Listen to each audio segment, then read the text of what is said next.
ஒரு பாட்டு உங்க எல்லாருக்கும் தெரியும். உந்து மதகளித்தன் ஓடாத தோல்வலியன் நந்தகோபாலன் மருமகளே நப்பின்னாய் கந்தங்கமிழும் குழலி கடை திறவாய் வந்தெங்கும் கோழி அழைத்தனகான் மாதவி பந்தல் மேல் பல்கால் குயிலிலங்கள் குவினகான் பந்தார் விரலி உண்மைத்துனன் பேர்பாட செந்தாமரை கையால் சீரார் வளையொலிப்ப வந்து திறவாய் மகிழ்ந்து. திருப்பாவையில 18வது போஷன் எல்லாருக்கும் தெரியும். இப்போ இந்த பாட்டிலே நம்ம கண்ணு காது மூக்கு நாக்கு தோலு இது இத்தனைக்கு நப்பின்ன பிராட்டி அனுகிரகமே விஷயமா இருக்கு. எனக்கு கூப்பிடுறது நப்பின்னையே தானே. உந்து மதகளித்தன் ஓடாத தோல்விலையன் வந்த கந்தங்கமிழும் குழலி கடை திறவாய். கந்தங்கமிழுங்கிறதுனாலே மூக்குக்கு வேலை கிடைச்சுட்டா, சீரார் வளை ஒலிப்பாங்கிறதுனாலே காதுக்கு வேலை கிடைச்சுட்டா, பாட உன் மைத்துனன் பேர் பாடாங்கிறதுனாலே நாக்குக்கு வேலை கிடைச்சுட்டா, வந்து திறவாய்ங்கிறதுனாலே கண்ணுக்கு வேலை கிடைச்சுட்டா. அப்ப 5 இந்திரியங்களுக்கு நப்பின்னையே கிடைக்கிற பாருங்க. இந்த பாட்டில் ஆண்டாள் நமக்கு சொல்ல வந்ததே இதை போல் பகவானோட ஒத்து 5 இந்திரியங்களுக்கு வேலை கொடு. அவரை விலக்கிட்டு நீ 5 இந்திரியங்களுக்கு வேலை கொடுத்தியானால் அப்ப அது சரீர சுகமா முடிஞ்சு போடும். இதை பெரியாழ்வார் ஒரு பாசனத்துல சொல்லச்சே, உடுத்து களைந்த நின் பீதகவாடை உடுத்து கலத்ததுண்டு தொடுத்த துழாய் மலர் சூடி களைந்தனா சூடுமி தொண்டர்களோன்னு சாதித்தார். நீ என்ன மலர் சூடின்னு இருக்கியோ அந்த மலரை கொடு, அதை நான் சூடிக்கிறேன், முகந்து பார்த்துக்கிறேன். நீ சாப்பிட்ட பிரசாதத்தை சாப்பிட்டுக்கிறேன், நீ உடுத்தின்ற வேஷ்டியை உடுத்திக்கிறேன். அப்போ எல்லாம் அவர் சம்பந்தமே வருது பாருங்க. புஷ்பமா அவருது, பிரசாதமா அவருது, பாட்டா அவருது, வேட்டியா அவருது. அப்போ அவரிடத்துல அதை வாங்கி வாங்கி பண்ணிவிட்டால் இந்திரியங்கள் எங்கும் ஓடாது. நமக்கே பல பேருக்கு என்ன கஷ்டம், புலனடக்கம் இல்லை. கண்ணு காது ஒன்றும் கேட்க மாட்டேங்கிறது, கண்ட பேரை பார்க்கறது, கண்டதை சாப்பிடணும்னு தோன்றது, அவ்வளோலாம் வேண்டாம். உட்காண்டே இருக்கிறச்சா அப்படியே தூக்கம் வராமல் இருக்கு, அதையே அடக்க முடியலையே. அர்ஜுனனுக்கு குடாகேஷன்னு பேர். குடாக்கானா தூக்கம். தூக்கமே வராத ஜெயிச்சானா, 18 நாளும் தூங்கினதே இல்லையா. அது அவனுக்கு. ரிஷிகேஷன்னு கண்ணனுக்கு பேரு. பகவான் ரிஷிகேஷன்னு கூப்பிடுமே. ரிஷிகம்னா இந்திரியம், ரிஷிகேஷன்னா இந்திரியங்களுக்கு தலைவர், இந்திரியங்களை அடக்கிறவர். அவர் தன் இந்திரியங்களை அடக்கியிருக்காருங்கிறது பெரிய சமாச்சாரம் இல்லை, அது எப்படியுமே அடக்கியிருக்கார். நம்ம பக்தர்கள் நம்ம இந்திரியங்களையும் அடக்கி காட்டுறாரு இல்லையோ. அப்ப இந்த புலன்களை அவரிடத்துல சமர்ப்பிச்சுட்டால் இது கண்ட இடத்துக்கு போகாம கட்டுப்பாட்டுக்குள்ள வருகிறது. அதனாலதான் ரிஷிகேஷன் பகவானுக்கு திருநாமம். அப்படி புரிஞ்சுக்கோ. பிரீத்திர்ன யாவன்மயி வாசுதேவே நமுச்சதே தேகயோகேன தாவது.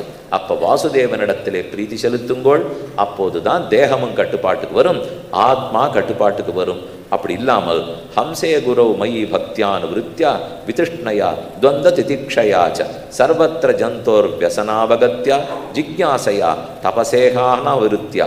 கர்மத்தை செய்கிறான், கர்மத்தாலே ஜன்மம் பெறுகிறான், அந்த ஜன்மத்தால் மேல் மேல அஞ்ஞானத்தாலே மூடப்பட்டு வாசனை இருக்கு, அதனால மீண்டும் கர்மத்தை செய்கிறான். இவர் ஒரு அழகான ஒரு நீள ஒரு வரி நமக்கு சொல்லிக் கொடுக்குறார். நாம் இங்கே பிறந்திருக்க முடியும், எப்படி பிறந்து எதனால துன்பப்படுகிறோங்கிறத சொல்றார். இப்ப பிறந்த இடத்தில் ஏதோ கர்மங்களை செய்கிறோம். நல்லதா செஞ்சிருந்தா புண்ணியமா இருது, தீயதா செஞ்சிருந்தா பாப்பமா இருது. நம்ம ரெண்டுல ஒன்று தானே செய்ய முடியும். நல்லதா செய்வோம், தீமையா செய்வோம். இல்லை ஒண்ணுமே பண்ணாத பேசாம உட்காந்துருக்கணும். அப்படி இருக்க முடியாதே. இப்போ ஒரு 2 மணி நாள் உட்காண்டுருங்கிறதுக்குள்ள எவ்வளவு அங்கே அங்கே அங்கே அங்கே இப்படி திரும்பி பார்க்குறோம், அப்படி திரும்பி காப்புறோம், சிரிக்கிறாப்பில் இருக்கணும், எழுந்திருக்காப்பில் இருக்கோம். இவர்கள் அவளுக்கு சமிங்கை காட்டுறா, இவாளுக்கு சமிங்கை காட்டுறா, இப்படியே மாற்றி மாற்றி ஓடிண்டே இருக்கும் இல்லையோ. ஏன் கொஞ்ச நேரம் சும்மா இருக்க முடியாது? அண்ணா இருந்தே பழக்கம் இல்லையே. சும்மா இருனாலே நம்ம கஷ்டம். ஒருவேளை பிராணம் படுத்தோ அப்படின்னு பயப்பட ஆரம்பிச்சிருவோம். நம்மளை பொறுத்த வரைக்கும் பிராணம் போன தேகம் தான் சும்மா இருக்கணும். அதை தவிர எதுவாக இருந்தாலும் அசையணும். தூங்குறச்சேனால் அப்பவும் மூச்சு விடுறோமே, அப்பவும் புரண்டு படுக்கிறோமே, அப்பவும் ஏதானும் தூங்குறச்சே எத்தனை பேர் கைபேசியை தலைமாட்டில் வச்சுருந்து ராத்திரி 2 மணிக்கு ஒரு தடவை தட்டி பார்க்குறான், தன்னை பற்றி ஏதானும் பிடிச்சிருக்குன்னு வந்திருக்கான்னு. தூங்குறச்சே பேசாமல் தூங்கக்கூடாதா? ஏதோ 10 மணிக்கு தூங்கினோம் 5 மணிக்கு எழுந்தோங்கிறது இல்லாமல் அதை அப்பப்போ தட்டியிருந்தா அதுக்கு நாம் ரொம்ப அடிமையாக படுவோம். அந்த மாதிரி எதற்குமே அடிமையாக போகக்கூடாது. சில வஸ்துக்களை சாப்பிட்றதுக்கு அடிமையாகிட்டோங்கிறவா, புகைப்பிடித்தல் அடிமை, குடித்தல் அடிமை, இதை போலத்தான் இதுவும் ஒரு அடிமைத்தனம். அதெல்லாம் உடம்பை கெடுக்கும், இது மனசையே கெடுத்துரும். எனக்கு கொஞ்ச நாள் பார்க்கலன்னு வச்சுங்க, என்னமோ தவிக்கும். வெளி உலகத்திலேருந்து நமக்கு செய்தி வந்துட்டே இருக்கணும், இது எல்லாருக்கும் ஆசை இருக்கும். அதனால தான் யார் என்னை பற்றி என்ன சொல்லியிருக்கானே பார்த்துட்டு இருப்பான். ஆனால் ரிஷிகள் சொல்லிட்டு இருக்கிறது உள்ளேருந்து செய்தி வரணும், வெளியிலேருந்தே வரவாண்டாங்கிறார் அவர். நீ ஏன் வெளியில செய்திக்கு தேடின்னு இருக்க? உனக்குள்ள பரமாத்மா இருக்கா, இங்கிருந்து செய்தி கொடுத்துருவார். இதைத்தான் ஆந்தரமா பார்க்கறதுன்னுவா, பகிர்முகமா பார்க்கக்கூடாது. நம்ம பண்ணிட்டு இருக்கிறதெல்லாம் வெளியிலேருந்து செய்தி வருமா தேடுறோம். ஆனால் ரிஷிகள் சொல்றதெல்லாம் உள்ளேந்து செய்தி வருமா பாரு. அந்த செய்திக்கு காதை கொடுத்துன்று.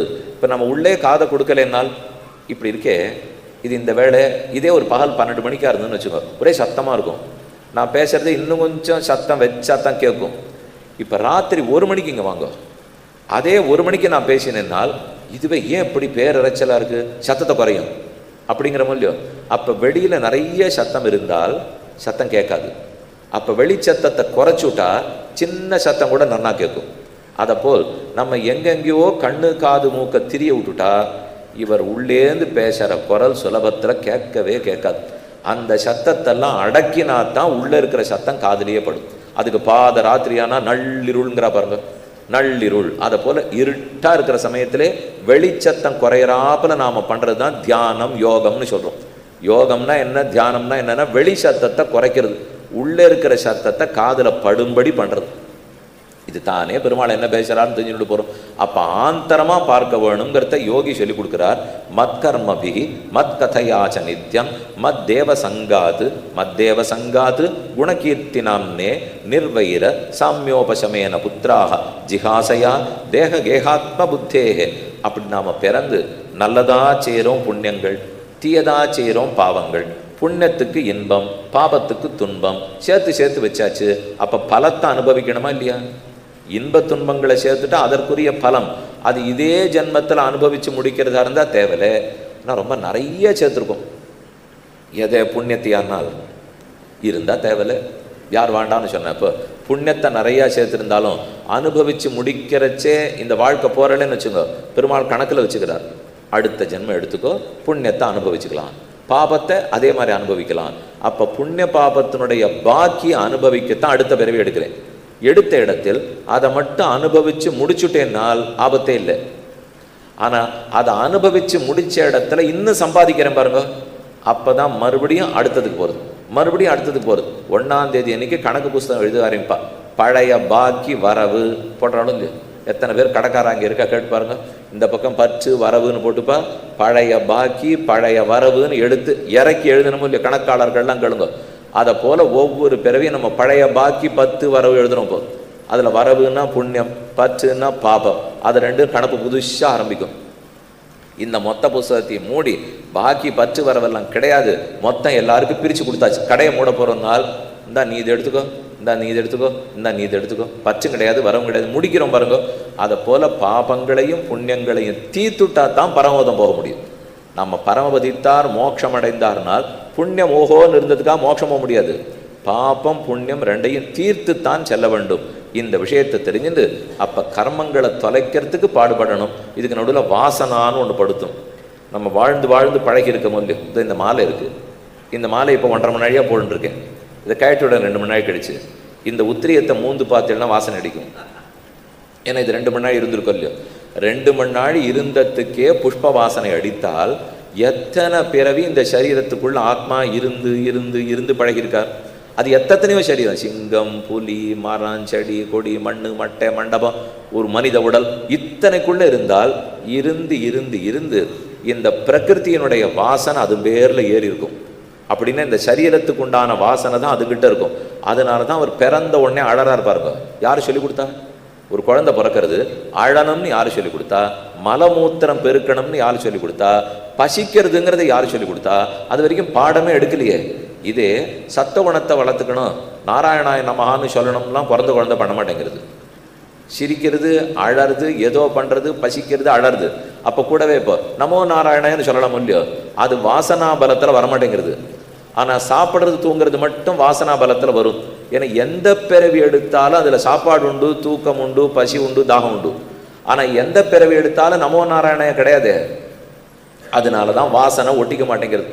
எது பிறவியோ எடுத்திருந்தா அந்த வாசனையோடு வந்து பிறந்துடுறோம். பிறந்த உடனே வாசனா பலத்தால் செயல்படுறோம். இதை தவிர ருச்சின்னு ஒன்று உண்டு, வாசனைன்னு ஒன்று, ருச்சின்னு ஒன்று. வாசனைங்கிறது பழைய பதிவுகள், நம்ம மனசில் ஏற்பட்டிருக்கிற பதிவு, பல பிறவிகளுடைய பதிவுகள். ஒரு பிறவியில் 50 வருஷத்துக்கு முன்னாடி நான் சொல்லலை, பல பிறவிகளுடைய பதிவுகள் இந்த ஆத்மாவிடத்தில் வாசனையாக ஒட்டின்னு இருக்கும். அந்த வாசனையோடு தான் அடுத்த பிறவிக்கு போகிறோம். இந்த பிறவி முடிஞ்சு அடுத்த பிறவிக்கு போகிறச்சு அந்த வாசனையோடு போவோம், தொடரும். அதனால நம்ம சில செயல்களில் ஈடுபட வைக்கும். ஆனால் ஈடுபட போன உடனே இது தப்பு சரின்னு புரிய வரும். அது புரிய வந்தாலும் தப்பு பக்கமே போறேங்கிற உறுதியா முடிவெடுக்கிறேன் பாருங்க, அதுக்கு தூண்டுறதுக்கு தான் ருச்சின்னு பேர். அப்ப ஏதோ ஒன்றை பிடிச்சு தள்ளுறது வாசனா, அது தப்புன்னு தெரிஞ்ச பிற்பாடு தப்ப பண்ணுவேன்னு முடிவெடுக்கிறது ருச்சி. இது எல்லாத்துக்கும் அடிப்படையில் இருக்கிறது கர்மங்கள். இது மூணுத்தினாலே பாடாப்பட்டு பிறவி எடுக்கிறது ஆத்மா. இது மொத்தத்தையும் தொலைச்சு ஆத்மாவை வைகுந்தத்துக்கு கூட்டின்னு போறது பரமாத்மா. இதுதான் இந்த சுவாமி இப்ப திரும்ப திரும்ப நமக்கு சொல்ல வர்றார். அப்ப அனாதிகால கர்ம, கர்மத்தாலே ஜென்ம, ஜென்மம் எடுத்தெடுத்துல அஜ்ஞானம், அது வாசனையால படுறோம், அதனால மீண்டும் கர்ம, கர்மத்தை அனுபவிக்கிறதுக்கு கர்ப்பம், கர்ப்பத்திலேருந்து ஜென்ம, மாறி மாறி பல பிறப்பும் பிறந்து துன்பப்படுகிறாய்.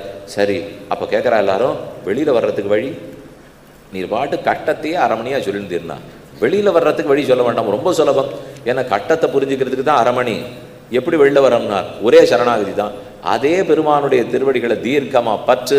அகம் துவா சர்வ பாபேப்யோ மோக்ஷயிஷ்யாமி, நான் உன்னை எல்லா பாவங்களில் நின்றும் விடுவிக்கிறேன், சோகப்படாதேன்னு பகவான் சொல்லியிருக்கார். இப்படி ரிஷபதேவர் உபதேசித்தார். அவருடைய காலம் முடிந்தது. அவருக்கு மகன் பிறந்தார், பரதன். அந்த பரதனுடைய சரித்திரம் ஏகதாது மகான். இந்த பரதன் ராமன் தம்பி பரதன் இல்லை, துஷ்யந்தனுடைய பிள்ளை பரதனும் இல்லை. இந்த பரதன் கிருதயுகத்து பரதன். இப்போ நம்ம பார்த்துட்டு இருக்கிறதெல்லாம் பிரியவிரதனுடைய சரித்திரம். பிரியவிரதன், ஆக்னித்ரன், நாபி, ரிஷபதேவர், அவர் மகன் பரதன். இந்த பரதனே மீண்டும் பிறவி எடுக்க போறார், மானா பிறக்க போறார். அந்த மானே மறுபடியும் பிறக்க போறது, அவர் தான் ஜடபரதர். அப்ப இந்த பரதரே ஆதி பரதர்னு சொல்லுவா. மானா பிறக்க போறார், மீண்டும் ஒரு பிறவி எடுக்கிறார், மீண்டும் பிறவி எடுத்து ஜடபரதர் ஆகிவிட்டார். ஏகதாது மகாநத்யாம் கிருதாபிஷேக நையமிகாவசியக பிரம்மாட்சரம் அபிகிருணானஹ முகூர்த்தத்ரய முதகாந்தே உபவிவேஷ தத்ர ததாராஜன் ஹரிணி பிபாசையா ஜலாசயாபியாம்சமேகைகவோபஜகாம. இவர் ஒரு நாள் நதிக்கரையில் உட்காண்டு எல்லா காரியங்களையும் அனுஷ்டானங்களை முடிச்சுட்டார். மகாநதி கரை, மகாநதி, தபதி, மகாநதியெல்லாம் கேள்விப்பட்டிருக்கீங்களா? நர்மதா மகாநதி எல்லாம். அந்த கரையில் உட்காந்து நித்திய நைமித்திக அனுஷ்டானத்தெல்லாம் முடிச்சுட்டு தபஸில் இருக்கார்.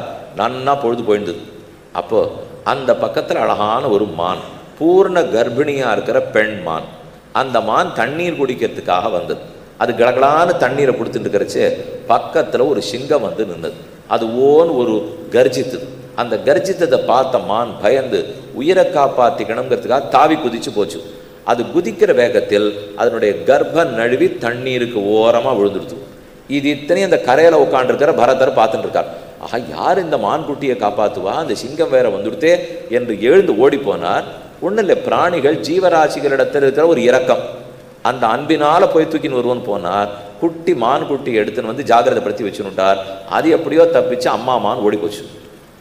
இதை கொண்டு வச்சுன்னுட்டு சரி சிங்கம் இவர் எடுத்துன்னு போனார்ன உடனே சிங்கம் ஒன்றும் பண்ணல, அதுவும் காட்டுக்குள்ளே படுத்து மானுக்கு மெதுவாக ஆஸ்வாசப்படுத்தி, அது நடுங்கிறது, இப்போ தானே குட்டி பிறந்திருக்கு, அதுக்கு ஆஸ்வாசப்படுத்தி அதுக்கு வேண்டியது எல்லாத்தையும் கொடுத்து நிதானப்படுத்தி புல்லெல்லாம் பரப்பி அதில் படுக்க வச்சுட்டார். தம்து ஏன குணக்கம் கிருப்பணம் ஸ்தோத்தசனாம் தந்து ஏன குணக்கம்.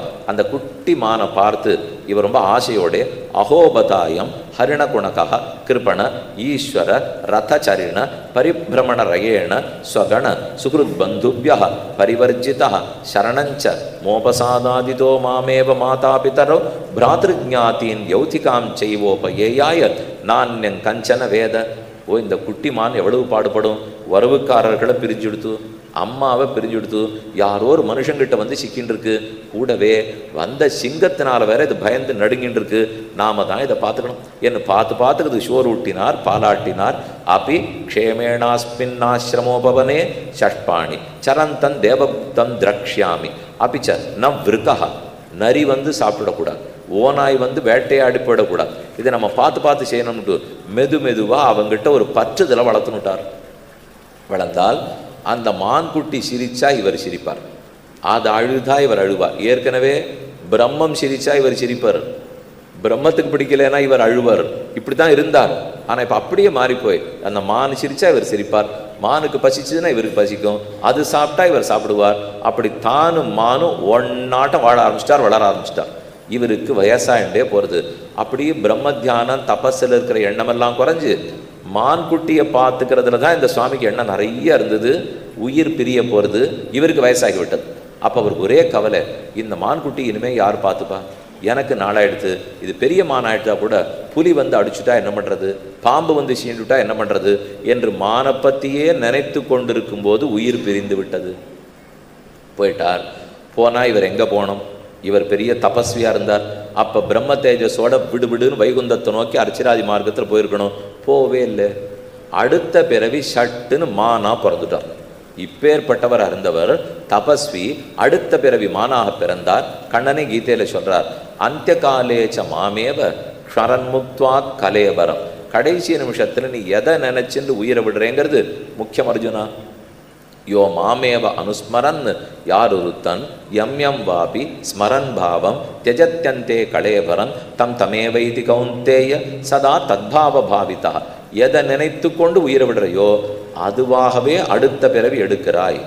எம் எம் வாபி ஸ்மரன் பாவம், அதுவும் எப்போ, பிராணனை விட போறச்சே, தேகத்தை விடச்சே. அந்த காலேச்ச மாமேவ ஸ்மரன் முக்த்வா கலேபரம், அந்த காலத்தில் என்னையே நினைத்து கொண்டு உயிரை விட்டியானால் கிருஷ்ண சாயுஜ்யத்தை மோட்சத்தை அடைகிறாய். வேற எதை நினைச்சு கொண்டு உயிரை விட்டாலும் அதுவாகவே பிறக்கிறாய். இதைத்தான் அந்திம ஸ்மிருதி அந்திம ஸ்மிருதின்னு சொல்லுவாள். அர்ஜுனன் கேட்டு இதெல்லாம் 8வது அத்தியாயத்தில் நடக்கிறது. 7வது அத்தியாயத்தில் பக்தி யோகத்தை சொல்லிட்டார், மீண்டும் 9வது அத்தியாயத்தில் சொல்ல போறார். நடுவில் 2 மார்க்கத்தை விளக்குறார். தோ கருப்பு மார்க்கம் ஒன்று, வெளுப்பு மார்க்கம் ஒன்று. வெளுப்பு மார்க்கத்துக்கு அர்ச்சிராதின்னு பேர், கருப்பு மார்க்கத்துக்கு தூமாதின்னு பேர். அர்ச்சிராதி மார்க்கத்தில் ஆத்ம ஜோதிஷு போனால் திரும்பி வராது, வைகுந்தத்தை அடைகிறான். கருப்பு மார்க்கத்தில் போச்சுன்னால் திரும்பி வரக்கூடிய லோகத்துக்கு போகிறான். ஆ பிரம்ம பவனான் லோகாக புனராவர்த்தினோர்ஜுன மாமுபேத்தியது கௌந்தேய புனர்ஜன்மன வித்யதே. என்னை அடைந்தவன் திரும்ப பிறக்க மாட்டான். ஆனால் அதை தவிர பிரம்மாவனுடைய சத்தியலோகம் வரைக்கும் போனாலும் திரும்ப திரும்ப வந்து பிறக்கிறான். கடைசி நிமிஷத்தில் என்னை பற்றி நினைச்சு கொண்டு உயிரை விட்டால் என்னை அடைவான். எதையோ நினைத்து கொண்டிருந்தால் என்னை அடைய மாட்டான், அதுவா பிறந்துருவான். இதுக்கு என்ன செய்யணும்னு அர்ஜுனன் கேட்குறான். ஆகவே தஸ்மாத் சர்வேஷு காலேஷு மா மனுஸ்மர. அதனால கடைசி மூச்சு வரைக்கும் என்னையே நினைச்சுட்டு இருக்கிறது ஒன்று தான் வழியினுட்டான். இனிமேல் நம்ம யோசிக்கணும், ராத்திரி தூங்க போறச்சே எதை நினைச்சுன்னு தூங்க போகணும். ஏன்னா கார்த்தால எழுந்திருப்போமா தெரியாது. அந்த தூங்க போகிறதுக்குள்ளே எதையான ஒன்று நினச்சின்னு தூங்க போய் அதுவா வேற குறுக்க பிறக்க போய் சுவாமி பட்டப்பாடெல்லாம் போரும். இப்போ இதுக்கு தான் கடைசி காலத்தை யோக காலம்னு சொல்லி படுக்க போகுமுன் பகவத் தியானத்தோடு படுக்கணுங்கிறான். செய்தால் பிறந்தாலும் கிருஷ்ண சாயுஜ்யம் கிடைச்சிடும் முடியும். அதனால தான் அதை பற்றி சொல்கிறா. நாம் அப்போ எதேதோ கதை புஸ்தகம், பேய் கதை, பிசாசு கதை அதெல்லாத்தையும் நல்லா படிச்சுட்டு இல்லை இருக்கவே இருக்குது. தொலைக்காட்சியில் எத்தையோ பார்த்துட்டோம். அப்போ அது ஒரே சண்டை பூசல் சச்சரவு, எந்த குடும்பத்தை எப்படி கெடுக்கலாம், இதை பற்றி எல்லாத்தையும் பார்த்துட்டு அந்த நினைவோடு தூங்க போனால் மனுஷ பிறவி கிடைக்கும். ஆனால் எப்படிப்பட்டவா பிறவி கிடைக்கும் நீங்கள் தான் முடிவு பண்ணிக்கணும். அப்போ அந்த நாடகத்தில் எப்படியெல்லாம் கொல்லணும் குலக்கணும்னாலோ அதை போல் நாம் பிறந்து வச்சோம்னால். அதனால் ராத்திரி படுக்க போகிறச்சே ஜாகிரதையாக இருக்கணும், எப்பவுமே நினைவில் ஜாகிரதையாக இருக்கணும். இதில் ஒரே ஒரு விதி விலக்குண்டு. ராமானுஜருக்கு திருக்கச்சி நம்பிகள்னு ஒரு ஆச்சாரியன் இருந்தார், கஜேந்திரதாசர். இப்போ முந்தா நாள் தான் அவருடைய திருநக்ஷத்திரம் ஆச்சு. மாசி மாதம் மிருகசீர்ஷ நட்சத்திரம், கஜேந்திரதாசருக்கு திருநக்ஷத்திரம். பூவிருந்தவல்லி, சென்னையிலேருந்து ஸ்ரீபெரும்புதூர் போகிறோம் வழியில் பூவிருந்தவல்லி. அங்கிருந்து நித்தியப்படி அவர் காஞ்சிபுரத்துக்கு போவார். காஞ்சி தேவப்பெருமாளுக்கு திருவாலவட்ட கைங்கரியம் பண்ணுவார். அப்படின்னா விசிற கைங்கரியம். கச்சிக்கு வாய்த்தான் மண்டபம்னு மலைக்கு மேலே இருக்குது. ஹஸ்திகிரியில் தான் தேவப்பெருமாள் எழுதியிருக்கார், வரதராஜ பெருமாள். அதுக்கு ஒரு மூலையில் ஒரு 4 கால் மண்டபம், அதுக்கு காஞ்சி வரதராஜ பெருமாள் வருவரான். இந்த சுவாமி பூந்தமல்லியிலேருந்து நித்தியம் போய் கையில் விசிறி வச்சுன்னு விசிறுவரான். அப்போ நாட்டு நடப்பு எப்படி இருக்குன்னு வரதராஜ பெருமாள் இவர்கிட்ட பேசுவாராம். இன்னைக்கு இந்த விக்கிரக ரூபத்தில் இருக்கிற பெருமாள் தாம் வாய் திறந்து திருக்கச்சி நம்பிகள்கிட்ட பேசணும்னா அப்போ எவ்வளோ பெரிய பாக்கியம் இருக்கும் இருக்குது. அதை பார்த்து வச்சுனுட்டார் ராமானுஜர். நமக்கு ஒரு 6 சந்தேகங்கள் இருக்குது. அந்த சந்தேகத்தை தேவப்பெருமாள்கிட்ட தான் கேட்கணும். நேர கேட்டால் அவர் நம்மகிட்ட பேச மாட்டார். ஆனால் கஜேந்திரதாசர் இடத்துல தான் பேசுகிறார். ஆகவே அவரை விழுந்து வணங்கி அடி எனக்கு சந்தேகத்தை கொஞ்சம் கேட்டு சொல்லிடான்னார். சரி சந்தேகத்தை சொல்லும்னு அவர் கேட்டார். நேரம் மறுநாள் போனார், விசிறிண்டே இருக்கார். கைங்கரி முடிஞ்சு போச்சு. ராத்திரி புறப்பட்டு ஊருக்கு போனோமோ இல்லையோ தயங்கி தயங்கி நின்னார். வரதராஜர் கேட்டார், ஏதேதோ தயங்கி நிற்கிறாப்பில் இருக்குது, ஏதானு கேட்கணுமானால். இல்லை நம்ம ராமானுஜன் கேட்டார், அவருக்கு ஏதோ ஒரு 6 சந்தேகங்கள் இருக்கான், உம்மை கேட்டு பதில் வாங்கிட சொன்னார். இவர்கிட்ட கேள்வியே கேட்கல பெருமாள். என்ன கேள்வி என்ன சந்தேகம்னு கேட்கல, தோ பதில் சொல்கிறேனே அப்படின்னு தேவப்பெருமாள் அருளி செய்த 6 வார்த்தைகள்னு சொல்லுவாள். அகமேவ பரந்தத்வம் தரிசனம் பேத ஏவச்ச உபாயேஷு பிரபத்தி சியாத்து அந்திமஸ்மிருதி வர்ஜனம் தேகாவசானே முக்தி சியாத்து பூர்ணாச்சாரிய சமாசிரயா என்ன 6 வார்த்தை வரதராஜ பெருமாள் சொன்னார். அதை கேட்டுனுட்டு சரி தன்யோஸ்மின் கையை குப்பினார், விடுவிடுன்னு ராமானுஜர் இடத்துல வந்தார். இதுதான் பெருமாள் 6 பதில் சொன்னார். உம்ம கேள்விக்கு பதில் கிடைச்சுட்டார் அவர். ஏன்னா இவர் கேள்வியை பெருமாள்கிட்ட சொல்லவே இல்லையே, இவர்கிட்ட கேள்வியை கேட்டுட்டார், அங்கே போய் முன்னாடி தயங்கி நின்றார். இந்த 6 பதில்னு சொல்லிட்டார், கிடைச்சுடுத்து. இந்த 6 தான் எனக்கு சந்தேகம். அகமேவ பரந்தத்துவம் தரிசனம் பேத ஏவச்ச சரணாகதி சிறந்த உபாயம் அந்திம ஸ்மிருதி வர்ஜனம்னு அது ஒரு வார்த்தை. இந்த கீதையில் இருக்கிற 8வது அத்தியாயத்துக்கு தான் அந்த வார்த்தை. இப்போ யார் ஒருத்தன் பக்தி யோகத்தின் மூலம் மோட்சம் போகணும்னு நினைக்கிறானோ அவனுக்கு அந்திம ஸ்மிருதி நிச்சயம் வேணும். அப்படின்னா கடைசி காலம் உயிர் போகிற சமயத்துக்கு பகவானை நினைச்சுன்னு தான் உயிரை விட்டாகணும். இப்போ இவர்கள்லாம் உபாசகர்கள், நாம் பார்த்துட்டு இருக்கிற பரதரெல்லாம் உபாசகர். ஆனால் இப்போ நமக்கெல்லாம் ஆழ்வார்கள் சொல்லியிருக்கிறது உபாசன மார்க்கம் இல்லை, சரணாகதி மார்க்கம், பிரபத்தி மார்க்கம். ராமானுஜர் ரொம்ப நன்னா பிரச்சாரத்துக்கு கொண்டு வந்ததே சரணாகதி மார்க்கம். சரணாகதர்களுக்கு பெருமான் ஒரு உறுதி கொடுக்கிறார். கடைசி நிமிஷத்தில் நீ ஒருவேளை என்னை நினைக்க மறந்து போய்விட்டாலும் உனக்கு பதில் நான் நினைவில் கொண்டு உன்னை பரமோதத்துக்கு அழைத்து போகிறேன். இது அவர் சொல்லியிருக்கிற ரொம்ப உறுதி. அப்படின்னால் கடைசி நிமிஷம் ஞாபகம் வந்துட்டா மறந்துடணுங்கிறாரா என்ன நீங்கள் கேட்டுருப்போ? ஏன்னா அந்திம ஸ்மிருதி வேண்டான்னார்.